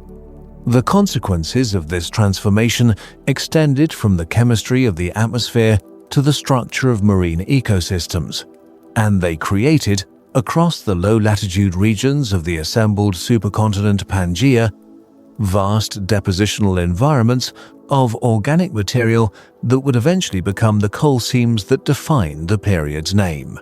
The forests of the Carboniferous were structurally unlike modern forests in several fundamental respects. The dominant trees were not angiosperms or conifers, but lycopsids, club mosses, and their relatives that grew to heights of 30 to 40 meters on trunks that were essentially unbranched columns of photosynthetic bark, terminating in a crown of elongated leaves. Sigillaria and Lepidodendron, among the most abundant genera, reproduced through spores rather than seeds, and had root systems, rhizophores, that spread horizontally through waterlogged sediment rather than penetrating deeply into dry substrate. These were organisms adapted to standing water and saturated soils, and the ecosystems they dominated were correspondingly wet, vast, low-lying coal swamps extending across equatorial Pangaea, permanently flooded or seasonally inundated, with still water accumulating organic debris faster than decomposition could process it. The atmospheric consequences of this biological productivity were substantial and well documented in geochemical proxy records. Photosynthesis consumes carbon dioxide and releases oxygen, and the burial of organic carbon in waterlogged swamp sediments where anaerobic conditions prevented decomposition and therefore prevented the return of carbon to the atmosphere through respiration to removed carbon from the past. Active carbon cycle on a massive scale.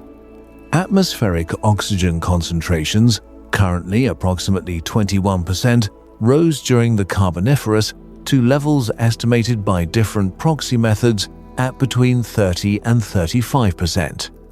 This represents an oxygen partial pressure roughly 50% higher than the present value, a difference with direct physiological consequences for every aerobic organism alive at the time. For arthropods, the physiological implications of elevated atmospheric oxygen were particularly significant. Modern insects and other tracheate arthropods, those that deliver oxygen to tissues through a branching network of internal tubes called tracheae rather than through a circulatory system, are subject to a size constraint imposed by the diffusion distance limitation of tracheal gas exchange. Oxygen delivered by passive diffusion through tracheal tubes reaches adequate concentrations only within a limited distance from the spherical openings on the body surface, and this distance sets an upper bound on the body dimensions that tracheal respiration can sustain at current oxygen levels.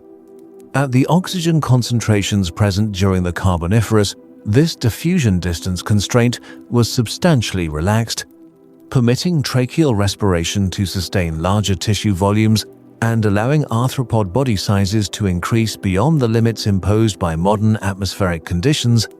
The fossil record of the Carboniferous documents this effect with unusual directness. Meganeura monnieri, a dragonfly-like insect from late Carboniferous deposits in France, had a wingspan estimated at approximately 65 to 70 centimeters, roughly comparable to a modern small hawk, making it the largest known flying insect in Earth's history. Its flight musculature, inferred from thoracic morphology, was substantial, and its compound eyes, preserved in some specimens, were large relative to head size. Consistent with the visual hunting strategy employed by modern odonates, Meganeura was an aerial predator, and the prey available to it in the Carboniferous swamp environment was abundant.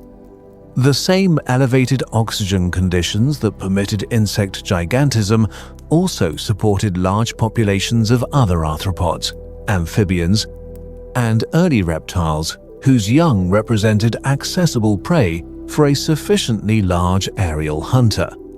Arthropleura, a myriapod, a relative of modern millipedes and centipedes, reached body lengths estimated at up to 2.5 meters and body widths approaching 50 centimeters in the largest specimens, making it the largest known terrestrial arthropod in Earth's history. Its fossilized trackways, preserved in Carboniferous sediments at multiple sites in Europe and North America, indicate a terrestrial or semi-terrestrial lifestyle, moving across forest floors and through shallow swamp margins. Gut content analysis of associated specimens suggests Arthropleura was primarily herbivorous, feeding on the abundant plant material of the coal swamp floor rather than actively predating on other animals. Its large body size, in this context, may reflect not predatory strategy but the simple availability of abundant, easily accessible plant food in an environment of extremely high primary productivity. The swamp ecosystems of the Carboniferous were structured around water in a way that influenced every aspect of community ecology. Permanently or seasonally flooded conditions meant that the boundary between aquatic and terrestrial environments was diffuse and constantly shifting. Early tetrapods, the four-limbed vertebrates that had colonized land during the preceding Devonian, maintained strong physiological ties to water during this period. Most Carboniferous tetrapods were obligate or facultative aquatic breeders, returning to standing water to deposit eggs and support aquatic larval stages physiologically comparable to modern amphibian larvae. The swamp environment, with its extensive shallow water, abundant organic sediment, and structural complexity of partially submerged vegetation, was a productive habitat for these organisms, and Carboniferous tetrapod diversity was substantially higher than the Devonian transitional forms that had preceded them. Predation in the Carboniferous swamp ecosystem operated at multiple levels simultaneously. Large temnospondyle amphibians, early tetrapods with broad, flattened skulls and robust dentition, occupied the apex predator role in many aquatic and semi-aquatic communities, feeding on fish, smaller tetrapods, and large invertebrates. Some temnospondyle lineages reached body lengths of 2 to 3 meters, with skull proportions suggesting ambush predation strategies comparable to those of modern large crocodilians. In the aerial environment, large-bodied insects like Meganeura hunted smaller flying and crawling invertebrates. On the swamp floor, early arachnids, including large scorpions and spider-like forms, occupied predatory niches among the leaf litter and root systems of the Lycopsid forest. The Carboniferous also witnessed the evolution of the amniotic egg, a reproductive innovation of fundamental long-term significance. By enclosing the embryo within a series of fluid-filled membranes and providing a protective outer shell, the amniotic egg freed tetrapod reproduction from dependence on standing water. The first amniotes, organisms capable of completing their entire life cycle on land, appear in the Carboniferous fossil record approximately 312 million years ago, represented by small, lizard-like forms such as Hylonomus from the Joggins fossil site in Nova Scotia. Their appearance was not initially dramatic in ecological terms. They were small, insectivorous animals occupying a restricted niche within a community still dominated by larger, water-dependent tetrapods. But the reproductive independence they represented was an evolutionary threshold that no subsequent environmental change could reverse, and the lineages that descended from these earliest amniotes would eventually diversify to produce every reptile, bird, and mammal that has ever lived. The physical conditions of the Carboniferous were not indefinitely stable. Toward the end of the period, Glaciation in the southern hemisphere, driven partly by the same carbon drawdown that had elevated oxygen levels to produce climate instability that disrupted the continuous coal swamp environments of equatorial Pangaea. The Lycopsid-dominated swamp forests fragmented, contracted, and ultimately collapsed across much of their former range in an event referred to as the Carboniferous Rainforest Collapse approximately 307 million years ago. The ecological communities that had depended on those forests, including many of the giant arthropod lineages, declined in diversity and abundance as their habitat contracted. The age of atmospheric gigantism in terrestrial arthropods was drawing toward its close, constrained not by any failure of the organisms themselves, but by the changing physical conditions of a planet that had, briefly, through the accumulation of biological productivity, created conditions for life that it would never quite reproduce again. The transition from aquatic to terrestrial life is among the most studied and most consequential events in the history of vertebrate evolution.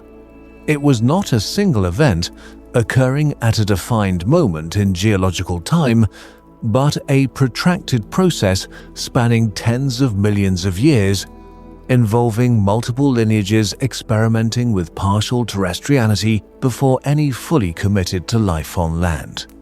The environmental context in which this transition occurred, the shallow, structurally complex aquatic margins of the late Devonian, approximately 385 to 360 million years ago, shaped both the anatomical innovations that made it possible and the selective pressures that drove it forward.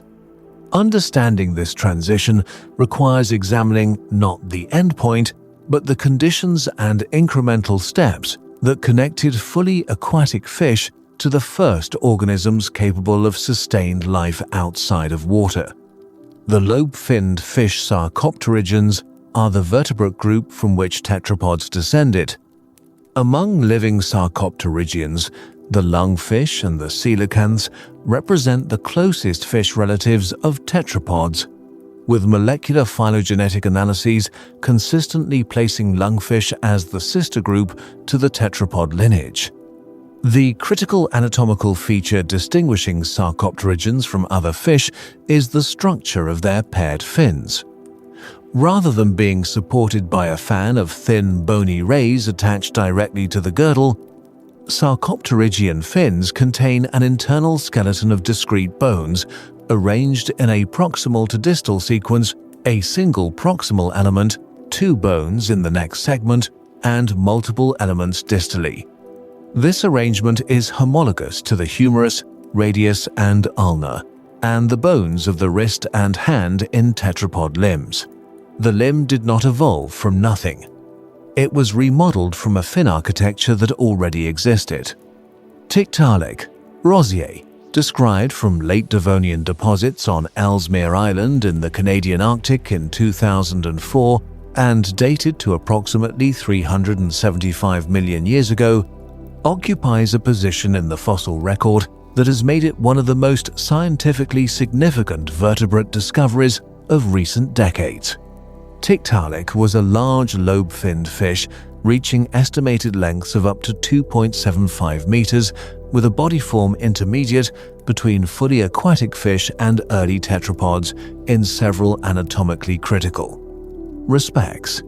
Its pectoral fins contained an internal skeleton, including elements homologous to the humerus, ulna, and radius of tetrapod forelimbs, and the fin could be used to prop the body against a substrate and generate a pushing force, a capacity consistent with movement in shallow water where the fins contacted the bottom, or possibly with brief excursions onto very shallow substrate margins.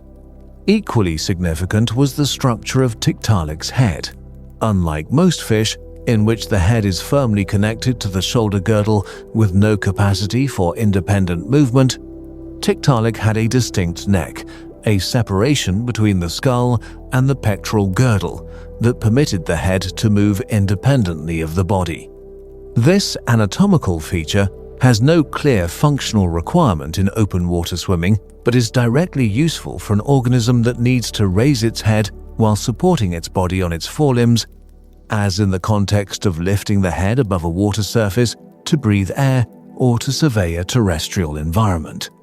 The presence of a neck in Tiktaalik, combined with its fin structure, indicates that the anatomical prerequisites for terrestrial locomotion were assembling in fish that were still primarily aquatic, driven by selective pressures operating in shallow water environments rather than on land. The selective pressures favoring the development of limb-like fins and air-breathing capacity in late Devonian lobe-finned fish have been the subject of sustained analysis. Several non-exclusive hypotheses have been proposed. One centers on the ecological characteristics of late Devonian shallow water environments, the same dense, structurally complex swamp margins and coastal wetlands that would later become the coal forests of the Carboniferous. In these environments, the water was frequently shallow, warm, and subject to seasonal or episodic oxygen depletion.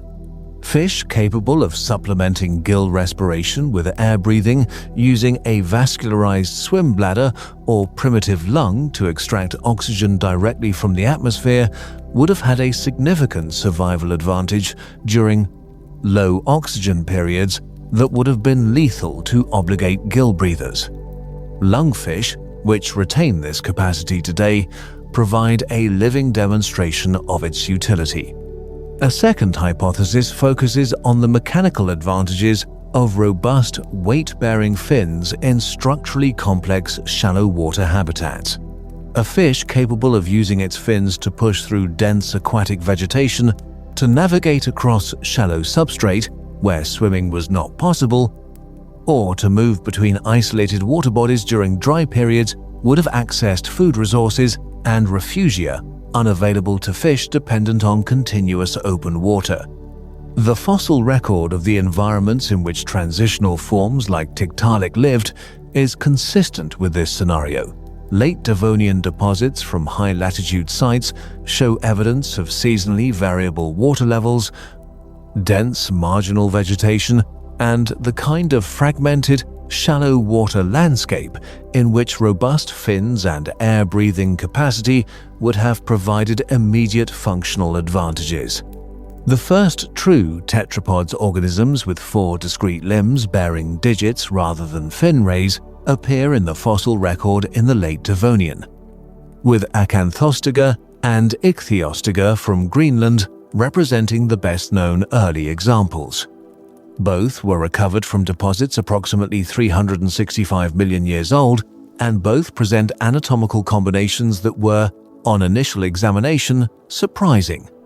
Acanthostega possessed 8 digits on each forelimb, a number well above the 5 that would become canonical in most later tetrapod lineages, and retained internal gills alongside its primitive lungs, indicating that it was still physiologically dependent on water for respiration despite having fully formed limbs.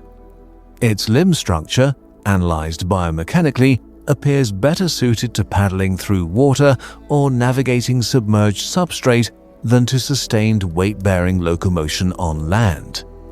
Ichthyostega, slightly more derived in some anatomical respects, they had a stiffer vertebral column providing improved axial support against gravity, a structural requirement for an organism spending meaningful time out of water where the buoyant support of the aquatic medium is absent.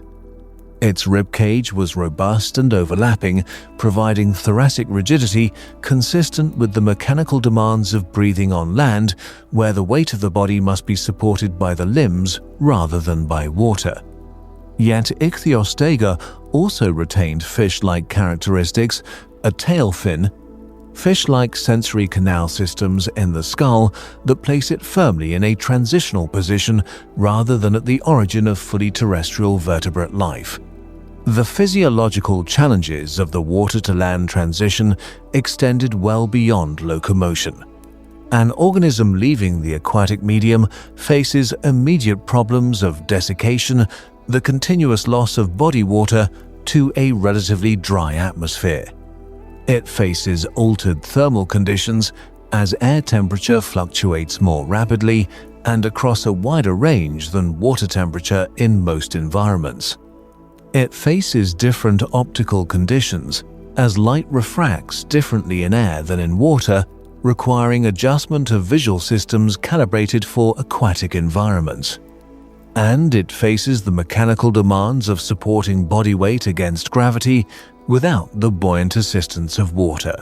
Each of these challenges required specific physiological or anatomical solutions, and the fossil record indicates that different solutions were assembled at different rates and in different lineages across the broad transition interval. The land itself, during the late Devonian, was not empty of life.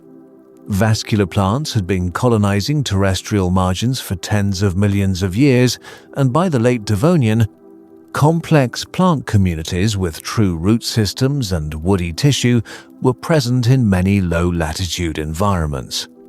Invertebrates, including early arachnids, myriapods, and hexapods, had preceded vertebrates onto land by a substantial margin, having colonized terrestrial habitats during the Silurian. The terrestrial ecosystem that early tetrapods entered was therefore not a biologically sterile environment, but a community already containing potential prey and, in some forms, potential predators. The vertebrates arriving on land did not pioneer a lifeless substrate. They entered an existing ecosystem and, over millions of subsequent generations, came to restructure it fundamentally.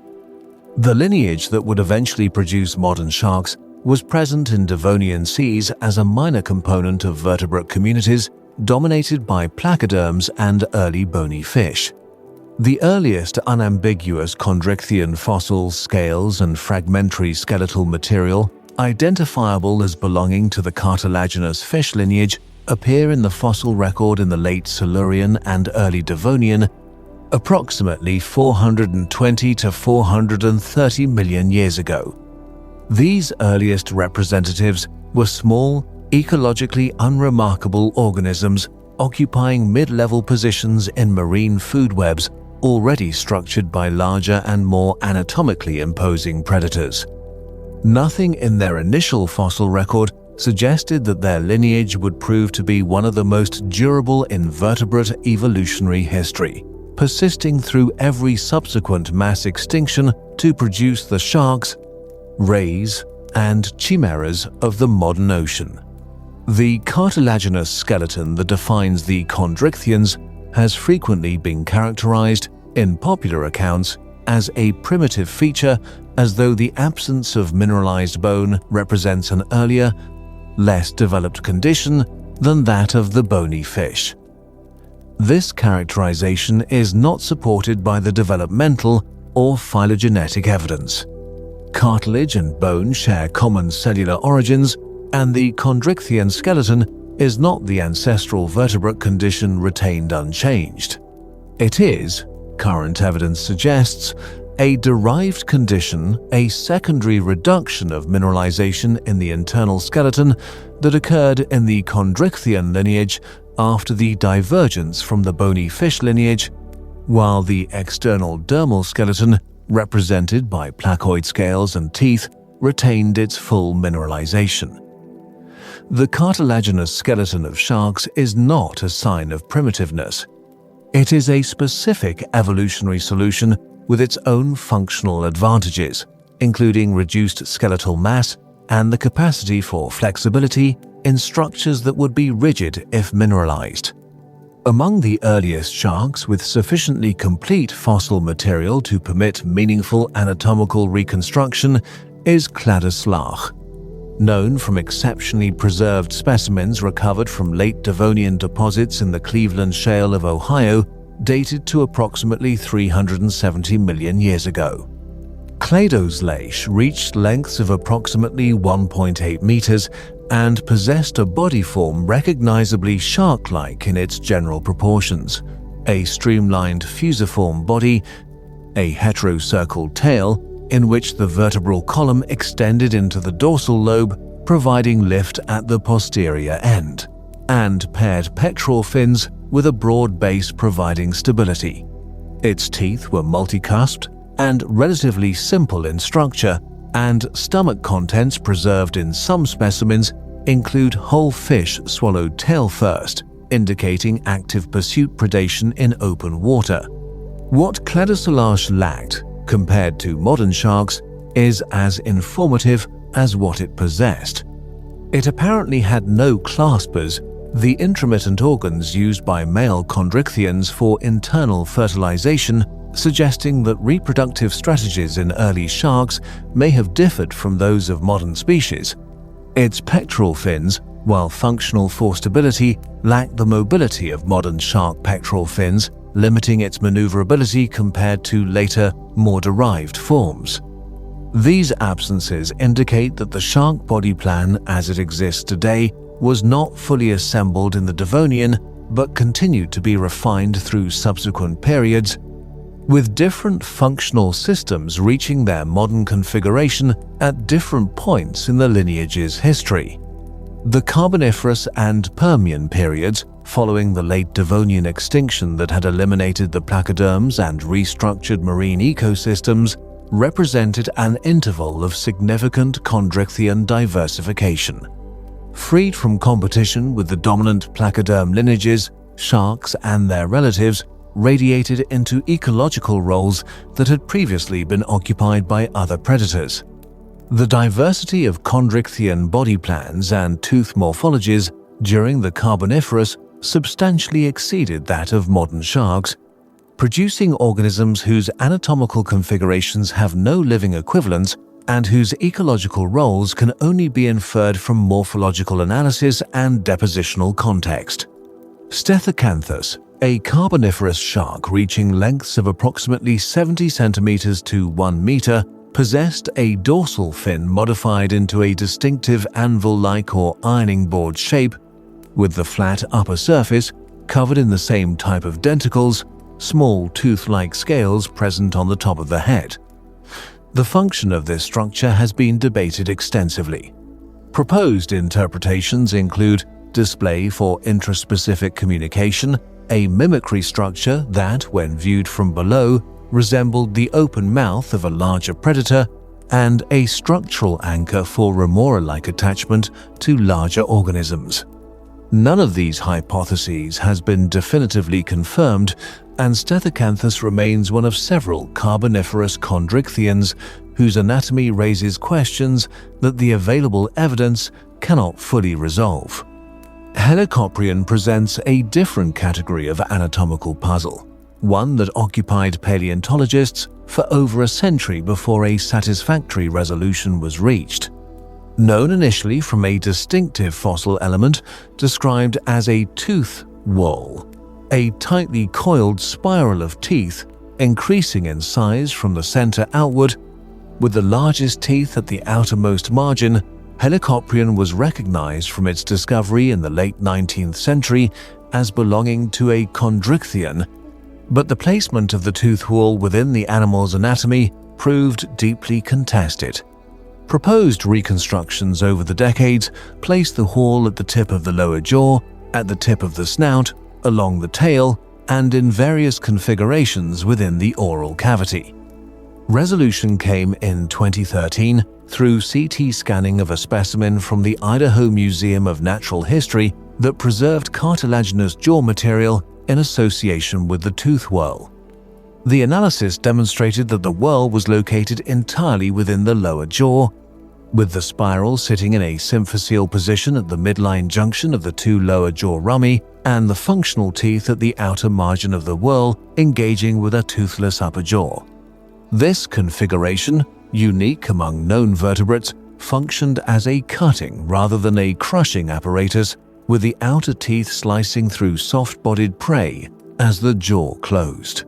Helicoprion reached estimated lengths of 3 to 4 meters and persisted from the late Carboniferous through the early Triassic, a temporal range spanning the end Permian mass extinction, making it among the relatively small number of chondrichthyan lineages to survive that event. The competitive landscape in which early sharks evolved was populated by predators representing several distinct vertebrate lineages. Early bony fish, both ray-finned actinopterygians and lobe-finned sarcopterygians, occupied overlapping ecological roles in many Carboniferous and Permian marine environments. Early coelacanths, present throughout this interval, were active midwater predators. Large temnospondyle amphibians dominated freshwater and brackish environments. The marine reptiles that would come to define Mesozoic ocean predation, ichthyosaurs, plesiosaurs, mosasaurs, had not yet appeared, but the late Permian was already producing early archosaur and diapsid reptile lineages whose descendants would eventually enter the sea. The Chondrichthian response to this competitive environment was diversification rather than direct confrontation. Different lineages developed different tooth morphologies, body sizes, and habitat preferences, partitioning available ecological space rather than competing directly for identical resources. Crushing dentitions adapted for processing hard-shelled invertebrates developed independently in multiple lineages. Flattened body forms suitable for benthic feeding appeared in early batoid-like forms ancestral to modern rays. Filter feeding, inferred from reduced dentition and expanded gill arch structures in some lineages, may have been present in Carboniferous Chondrichthians, though the evidence remains fragmentary. The persistence of the Chondrichthian lineage through the end Devonian, end Permian, end Triassic, and end Cretaceous extinction events, each of which eliminated substantial proportions of marine biodiversity, reflects not a single adaptive strategy, but a combination of ecological flexibility, physiological resilience, and the capacity for rapid diversification following extinction-driven vacancy. The sharks that exist today are not the same organisms that swam in Devonian seas. They are the surviving products of 400 million years of continuous evolutionary refinement tested repeatedly against conditions that eliminated most of their contemporaries and shaped by every environment and every competitor they encountered across that immense span of geological time. The Permian period, spanning approximately 299 to 252 million years ago, inherited marine ecosystems that had been restructured by the end Devonian extinction and subsequently rebuilt across the Carboniferous and early Permian through the diversification of surviving lineages. By the Middle Permian, approximately 270 million years ago, those ecosystems had recovered a degree of complexity and productivity comparable to the richest Paleozoic marine communities that had preceded them. Reef systems constructed by calcareous sponges and bryozoans extended across shallow tropical seas. Cephalopod faunas, dominated by ammonoids, were diverse and abundant. Brachiopods covered seafloors in densities comparable to the most productive modern shellfish beds. Echinoderms, sea urchins, crinoids, blastoids occupied benthic communities in enormous numbers. The ocean, by any available metric, appeared stable, productive, and biologically rich. The processes that would destroy it were already underway beneath the surface of the Siberian continent. The Siberian Traps, one of the largest known large igneous provinces in Earth's geological record, represent the solidified remnants of a volcanic event of exceptional magnitude. Beginning approximately 252 million years ago and continuing for an estimated 1 to 2 million years, magma intruded into and erupted across a region of what is now western Siberia, covering approximately 3 million square kilometers. The volume of material emplaced during this event is estimated at between 1 and 4 million cubic kilometers, sufficient, if distributed evenly, to cover the entire surface of the modern United States to a depth of between 130 and 520 meters. The eruptions were not continuous but episodic, with evidence from high-resolution geochronological studies suggesting that the most volcanically intense intervals lasted tens of thousands of years each, separated by periods of reduced activity. The atmospheric and oceanic consequences of this volcanic activity operated through several mechanisms simultaneously.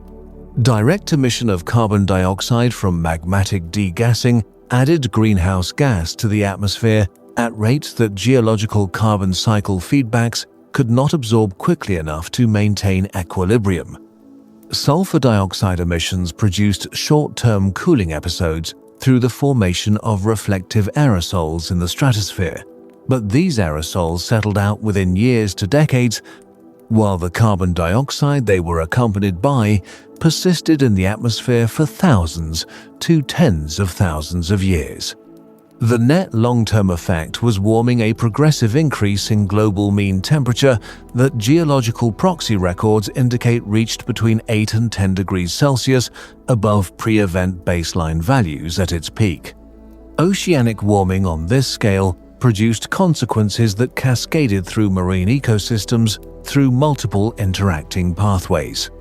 Warmer water holds less dissolved oxygen than cooler water, a straightforward physical relationship with direct biological consequences.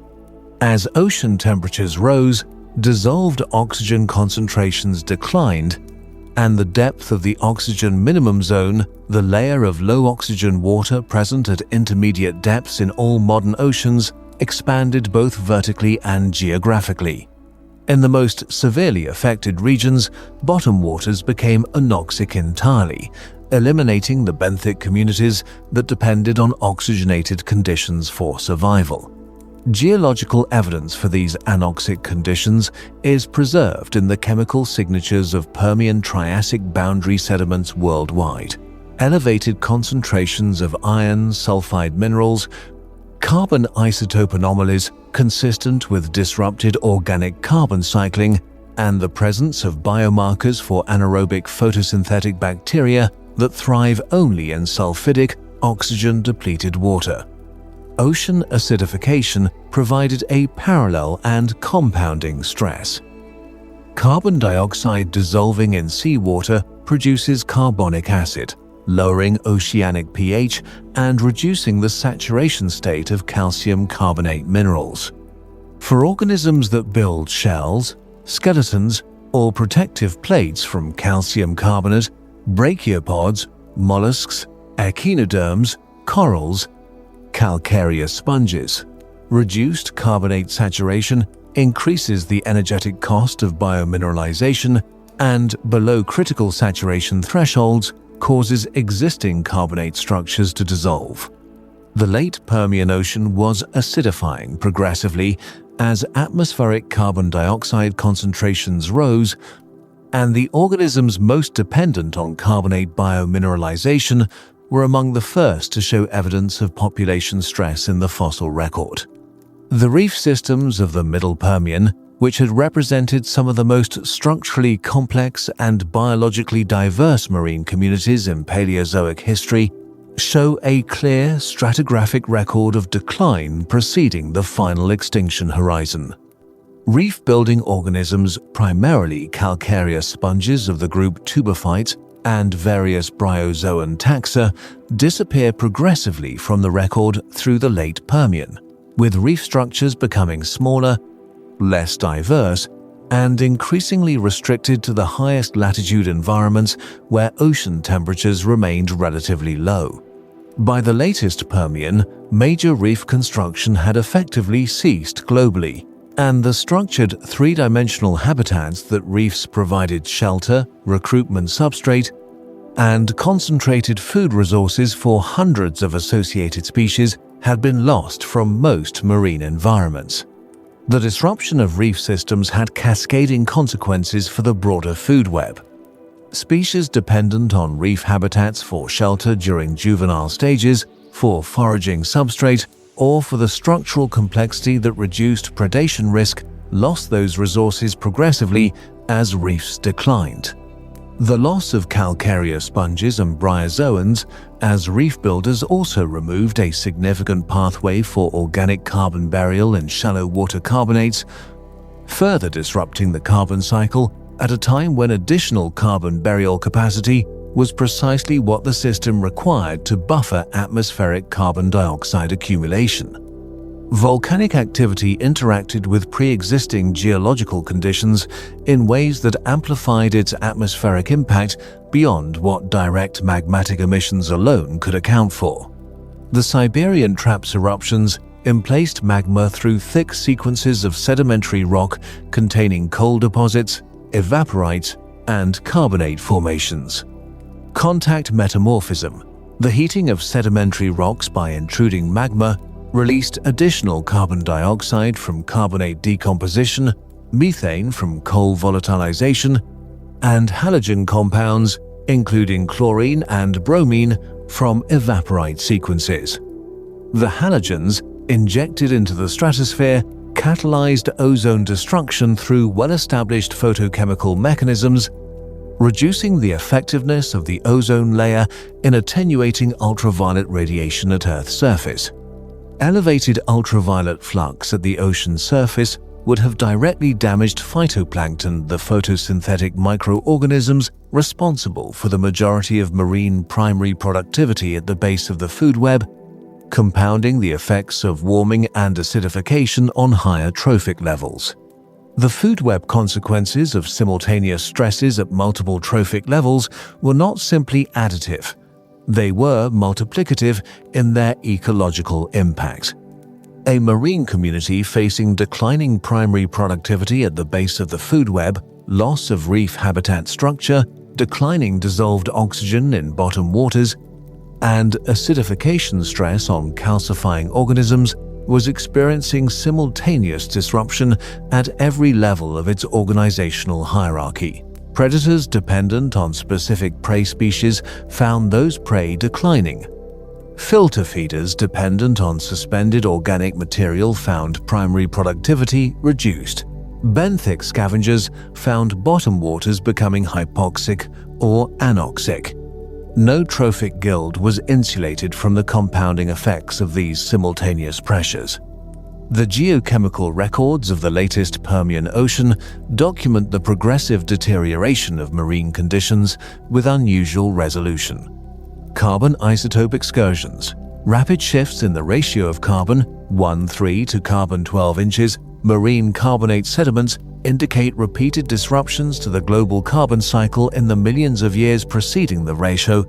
Final extinction horizon, suggesting that the ocean was not destroyed instantaneously but destabilized progressively, with each perturbation leaving the system less capable of absorbing the next.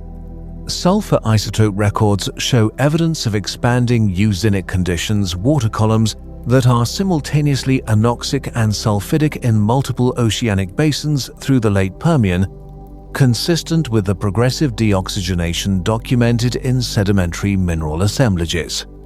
The marine ecosystem that had taken nearly 300 million years to build, from the earliest Cambrian predators through the arms races of the Ordovician, the reef complexity of the Silurian and Devonian, and the recovery faunas of the Carboniferous and Permian, was approaching a threshold beyond which recovery within any biologically meaningful timeframe would become impossible.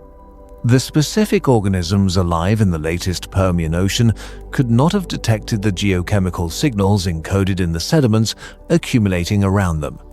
They responded only to immediate conditions: declining food availability, deteriorating water quality, rising temperatures, and the physiological stresses these conditions imposed. The scale of what was coming was not legible to any individual organism. It was legible only in the cumulative record of millions of years, preserved in rock, read hundreds of millions of years later by the descendants of the few that survived.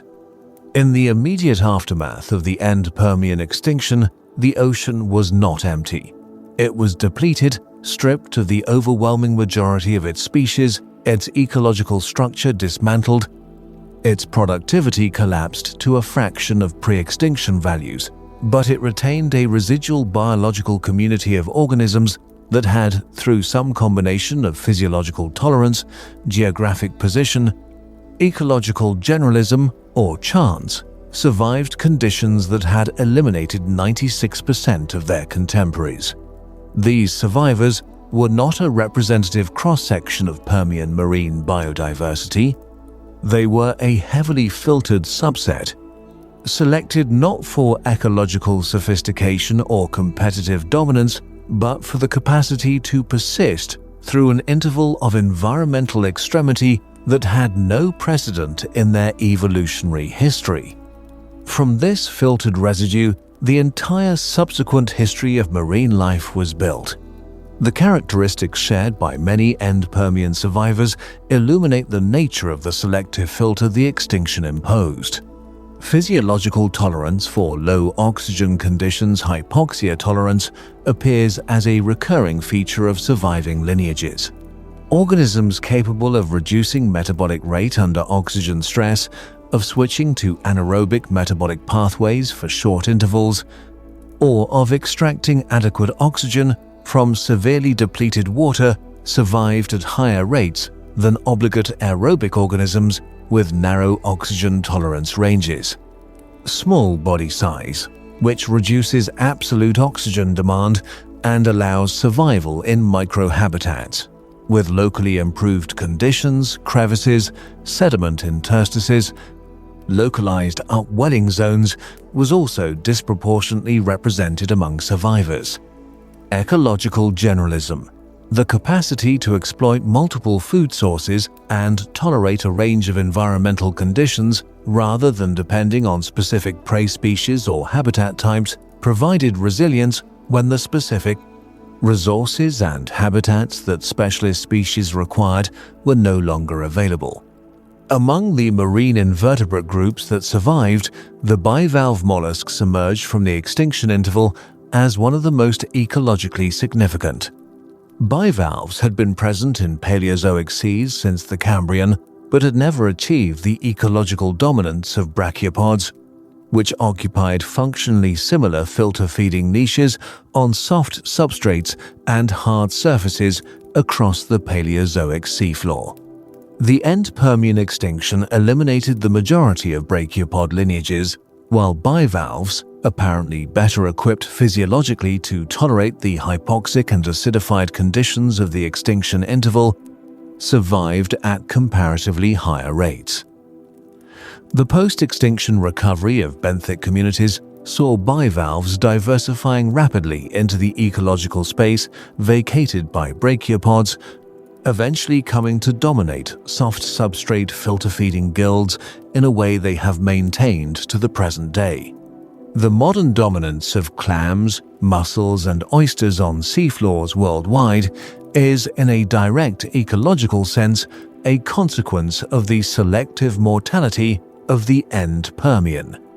Gastropod mollusks similarly survived at relatively high rates and diversified extensively through the Triassic recovery interval, exploiting the broad range of feeding strategies their body plan accommodates, grazing on algal films, predating on other invertebrates, scavenging organic detritus to establish themselves in multiple trophic roles simultaneously.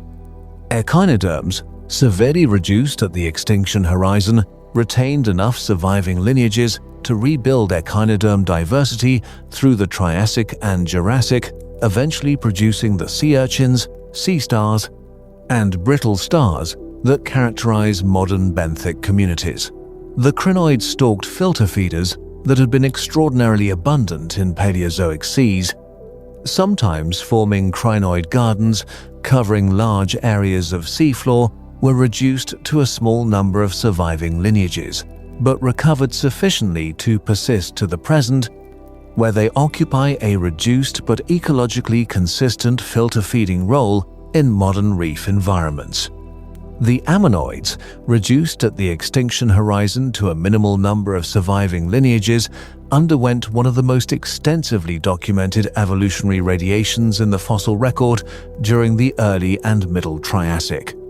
From the few surviving genera, potentially as few as one in some analyses, ammonoid diversity rebuilt rapidly, with new morphological forms appearing at rates substantially higher than typical background diversification rates. This rapid post-extinction radiation reflects a general ecological principle. When extinction removes the competitive incumbents from a diversified ecological landscape, surviving lineages encounter reduced competition for resources and habitat, and the selective pressure favoring ecological specialization intensifies. Lineages that diversify rapidly into vacant ecological space gain first-mover advantages, established populations, refined adaptations, and reproductive advantages that make subsequent displacement by later arriving competitors more difficult. The recovery of marine ecosystems was not uniform across environments or geographic regions. Evidence from multiple Triassic depositional sequences indicates that recovery proceeded faster in some regions than others, with high-latitude environments where ocean temperatures had not reached the extreme values documented in tropical regions showing earlier and more diverse recovery faunas than low-latitude sites. This geographic variation in recovery rate reflects the spatial heterogeneity of environmental stress during and after the extinction, and it had consequences for the geographic origins of post-extinction diversity. Many of the lineages that subsequently diversified to dominate Mesozoic marine communities originated in higher latitude refugia, where conditions had been less extreme and survival rates correspondingly higher. The reconstruction of reef ecosystems after the end Permian was particularly slow, reflecting the specific ecological and biological requirements of reef construction. Reefs are not simply accumulations of carbonate material, they are biologically organized structures requiring living framework builders, organisms that cement and consolidate the framework, communities of associated species that contribute to carbonate production, and environmental conditions within the tolerance ranges of all these organisms simultaneously. The calcareous sponges and bryozoans that had built Permian reefs were eliminated or severely reduced, and their ecological role was not immediately filled by equivalent organisms. The early Triassic reef gap, an interval of several million years during which true framework-building reef ecosystems were essentially absent from the global ocean, represents one of the most profound ecological restructurings in marine history. When reef construction resumed, in the Middle Triassic approximately 240 million years ago, it was accomplished by different organisms using different constructional strategies. Scleractinian corals, the group that builds modern coral reefs, appear in the fossil record in the Middle Triassic, with no clear direct ancestors among the rugose and tabulate corals of the Paleozoic. Whether Scleractinian corals evolved from soft-bodied coral-like ancestors that had existed through the Permian without leaving a fossil record, or whether they represent a genuinely novel evolutionary origin of coral-like biology in the Triassic, remains an active area of research. What is clear is that they were not present in the Paleozoic reef systems they superficially resemble, and their ecological success in the Mesozoic and Cenozoic represents a rebuilding of reef ecosystem function using a different biological toolkit than the one the Paleozoic had employed. The vertebrate fauna of the recovering Triassic Ocean was similarly restructured relative to its Paleozoic predecessors. The placoderms were gone. The diverse chondrithian faunas of the Carboniferous and Permian had been reduced, though the lineage survived and continued its diversification into early shark forms, increasingly recognizable as ancestral to modern groups. The bony fish actinopterygians, which had been a relatively minor component of Paleozoic marine vertebrate communities compared to placoderms and early sharks, diversified rapidly through the Triassic and Jurassic to eventually produce the extraordinary diversity of ray-finned fish that constitutes the majority of modern vertebrate species. The most visually dramatic development in Triassic marine vertebrate communities was the entry of terrestrial tetrapod lineages back into the ocean. Multiple reptile groups independently evolved marine adaptations during the Triassic, producing the ichthyosaurs' highly streamlined, dolphin-convergent predators, the nothosaurs and later plesiosaurs, and the placodonts, heavily armored reptiles with crushing dentitions adapted for processing hard-shelled invertebrates. These marine reptiles did not descend from fish. They were the descendants of fully terrestrial amniotes whose ancestors had left the ocean hundreds of millions of years earlier, returning now to an ocean that the end Permian extinction had restructured sufficiently that new ecological opportunities were available for lineages with the anatomical plasticity to exploit them. The ocean that emerged from the Permian crisis and was rebuilt through the Triassic was not a restoration of what had existed before. It was a new system, different organisms, different ecological relationships, different dominant lineages at every trophic level that happened to occupy the same physical ocean basins and to be governed by the same fundamental ecological principles as its predecessor. The Paleozoic Ocean, with its trilobite-covered floors, its eurypterid-patrolled shallows, its placoderm-dominated open water, and its complex brachiopod and coral reef communities, was gone permanently. What replaced it carried forward only the survivors, the adaptable, and the fortunate, and from that foundation, over the subsequent 252 million years, built the ocean that exists today. The end Permian mass extinction, occurring approximately 252 million years ago, represents the most severe biological crisis in the documented history of life on Earth. Current estimates, derived from the stratigraphic analysis of fossil assemblages across multiple continental and marine depositional environments, indicate that approximately 96% of marine species and 70% of terrestrial vertebrate species did not survive the extinction interval. These figures, while subject to ongoing revision as new fossil material and higher resolution stratigraphic data accumulate, consistently place the end Permian event in a category of biological destruction with no equivalent in the preceding or subsequent fossil record. The 5 major mass extinctions recognized in Phanerozoic history each represent significant biodiversity loss, but none approaches the end Permian in the proportion of species eliminated or in the depth of ecological disruption produced. The temporal resolution of the extinction horizon has been refined considerably by advances in radiometric dating over the past 2 decades. High-precision uranium-lead dating of volcanic ash layers interbedded with fossiliferous sediments at key boundary sections in China, Italy, and Iran indicates that the primary extinction pulse was geologically brief, concentrated within an interval of approximately 60,000 years, and possibly as short as 30,000 years in some interpretations. For a biological event of this magnitude, this is an extraordinarily compressed timeframe. It implies rates of species loss far exceeding the background extinction rates that characterize normal geological intervals and rates that most marine ecosystems, operating on generation timescales of years to decades, would have had no capacity to track through evolutionary adaptation. The oceanic conditions at the extinction horizon represent a convergence of stresses that had been building through the late Permian and that reached their maximum intensity in close temporal association with the most volcanically active phases of the Siberian Traps eruptions.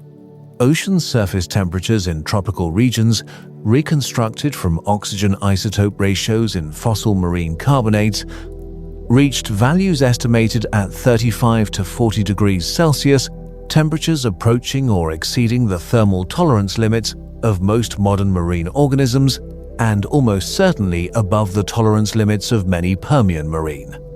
Species adapted to the cooler baseline conditions of the preceding millions of years. At these temperatures, enzymatic function in marine organisms is compromised, metabolic demands increase substantially, and the combined physiological burden of thermal stress, hypoxia, and acidification becomes rapidly lethal. The expansion of anoxic and eosinic water masses oxygen-depleted, hydrogen sulfide-rich water bodies into previously oxygenated shelf environments is among the most extensively documented aspects of the end Permian Ocean. Geochemical proxies, including iron speciation ratios, molybdenum and uranium enrichments in organic-rich sediments, and the presence of biomarkers for green sulfur bacteria, photosynthetic anaerobes that require both light and hydrogen sulfide, and therefore can only exist where eosinic conditions reach the photic zone, indicate that hydrogen sulfide-laden deep water shoaled into shallow marine environments across multiple ocean basins at or near the extinction horizon. Hydrogen sulfide is acutely toxic to aerobic organisms at concentrations far below those implied by the geochemical record of the latest Permian Ocean. Its incursion into shallow water environments would have produced rapid, large-scale mortality in benthic and near-benthic communities with no possibility of behavioral escape. The collapse of marine food webs during the extinction interval is documented not only in the disappearance of species from the fossil record, but in the disruption of ecological structure that preceded and accompanied that disappearance.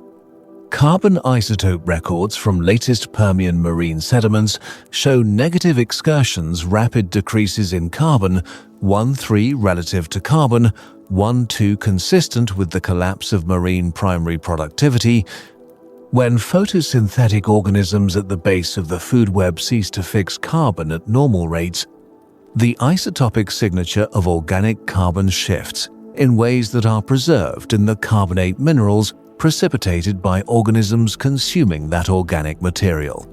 The magnitude and rapidity of the isotopic excursions at the end Permian boundary are consistent with a near-total collapse of surface ocean productivity, an event sometimes described as a Strangelove ocean, after the hypothetical condition in which biological carbon cycling has effectively ceased. The organisms that disappeared at the end Permian included entire functional groups with no surviving representatives. The blastoids, a class of echinoderms that had been abundant seafloor filter feeders for over 150 million years, were eliminated entirely. The tabulate and rugose corals, which had constructed reef systems since the Ordovician, did not survive. The productid brachiopods, which had dominated benthic soft substrate communities across the Carboniferous and Permian, were eliminated.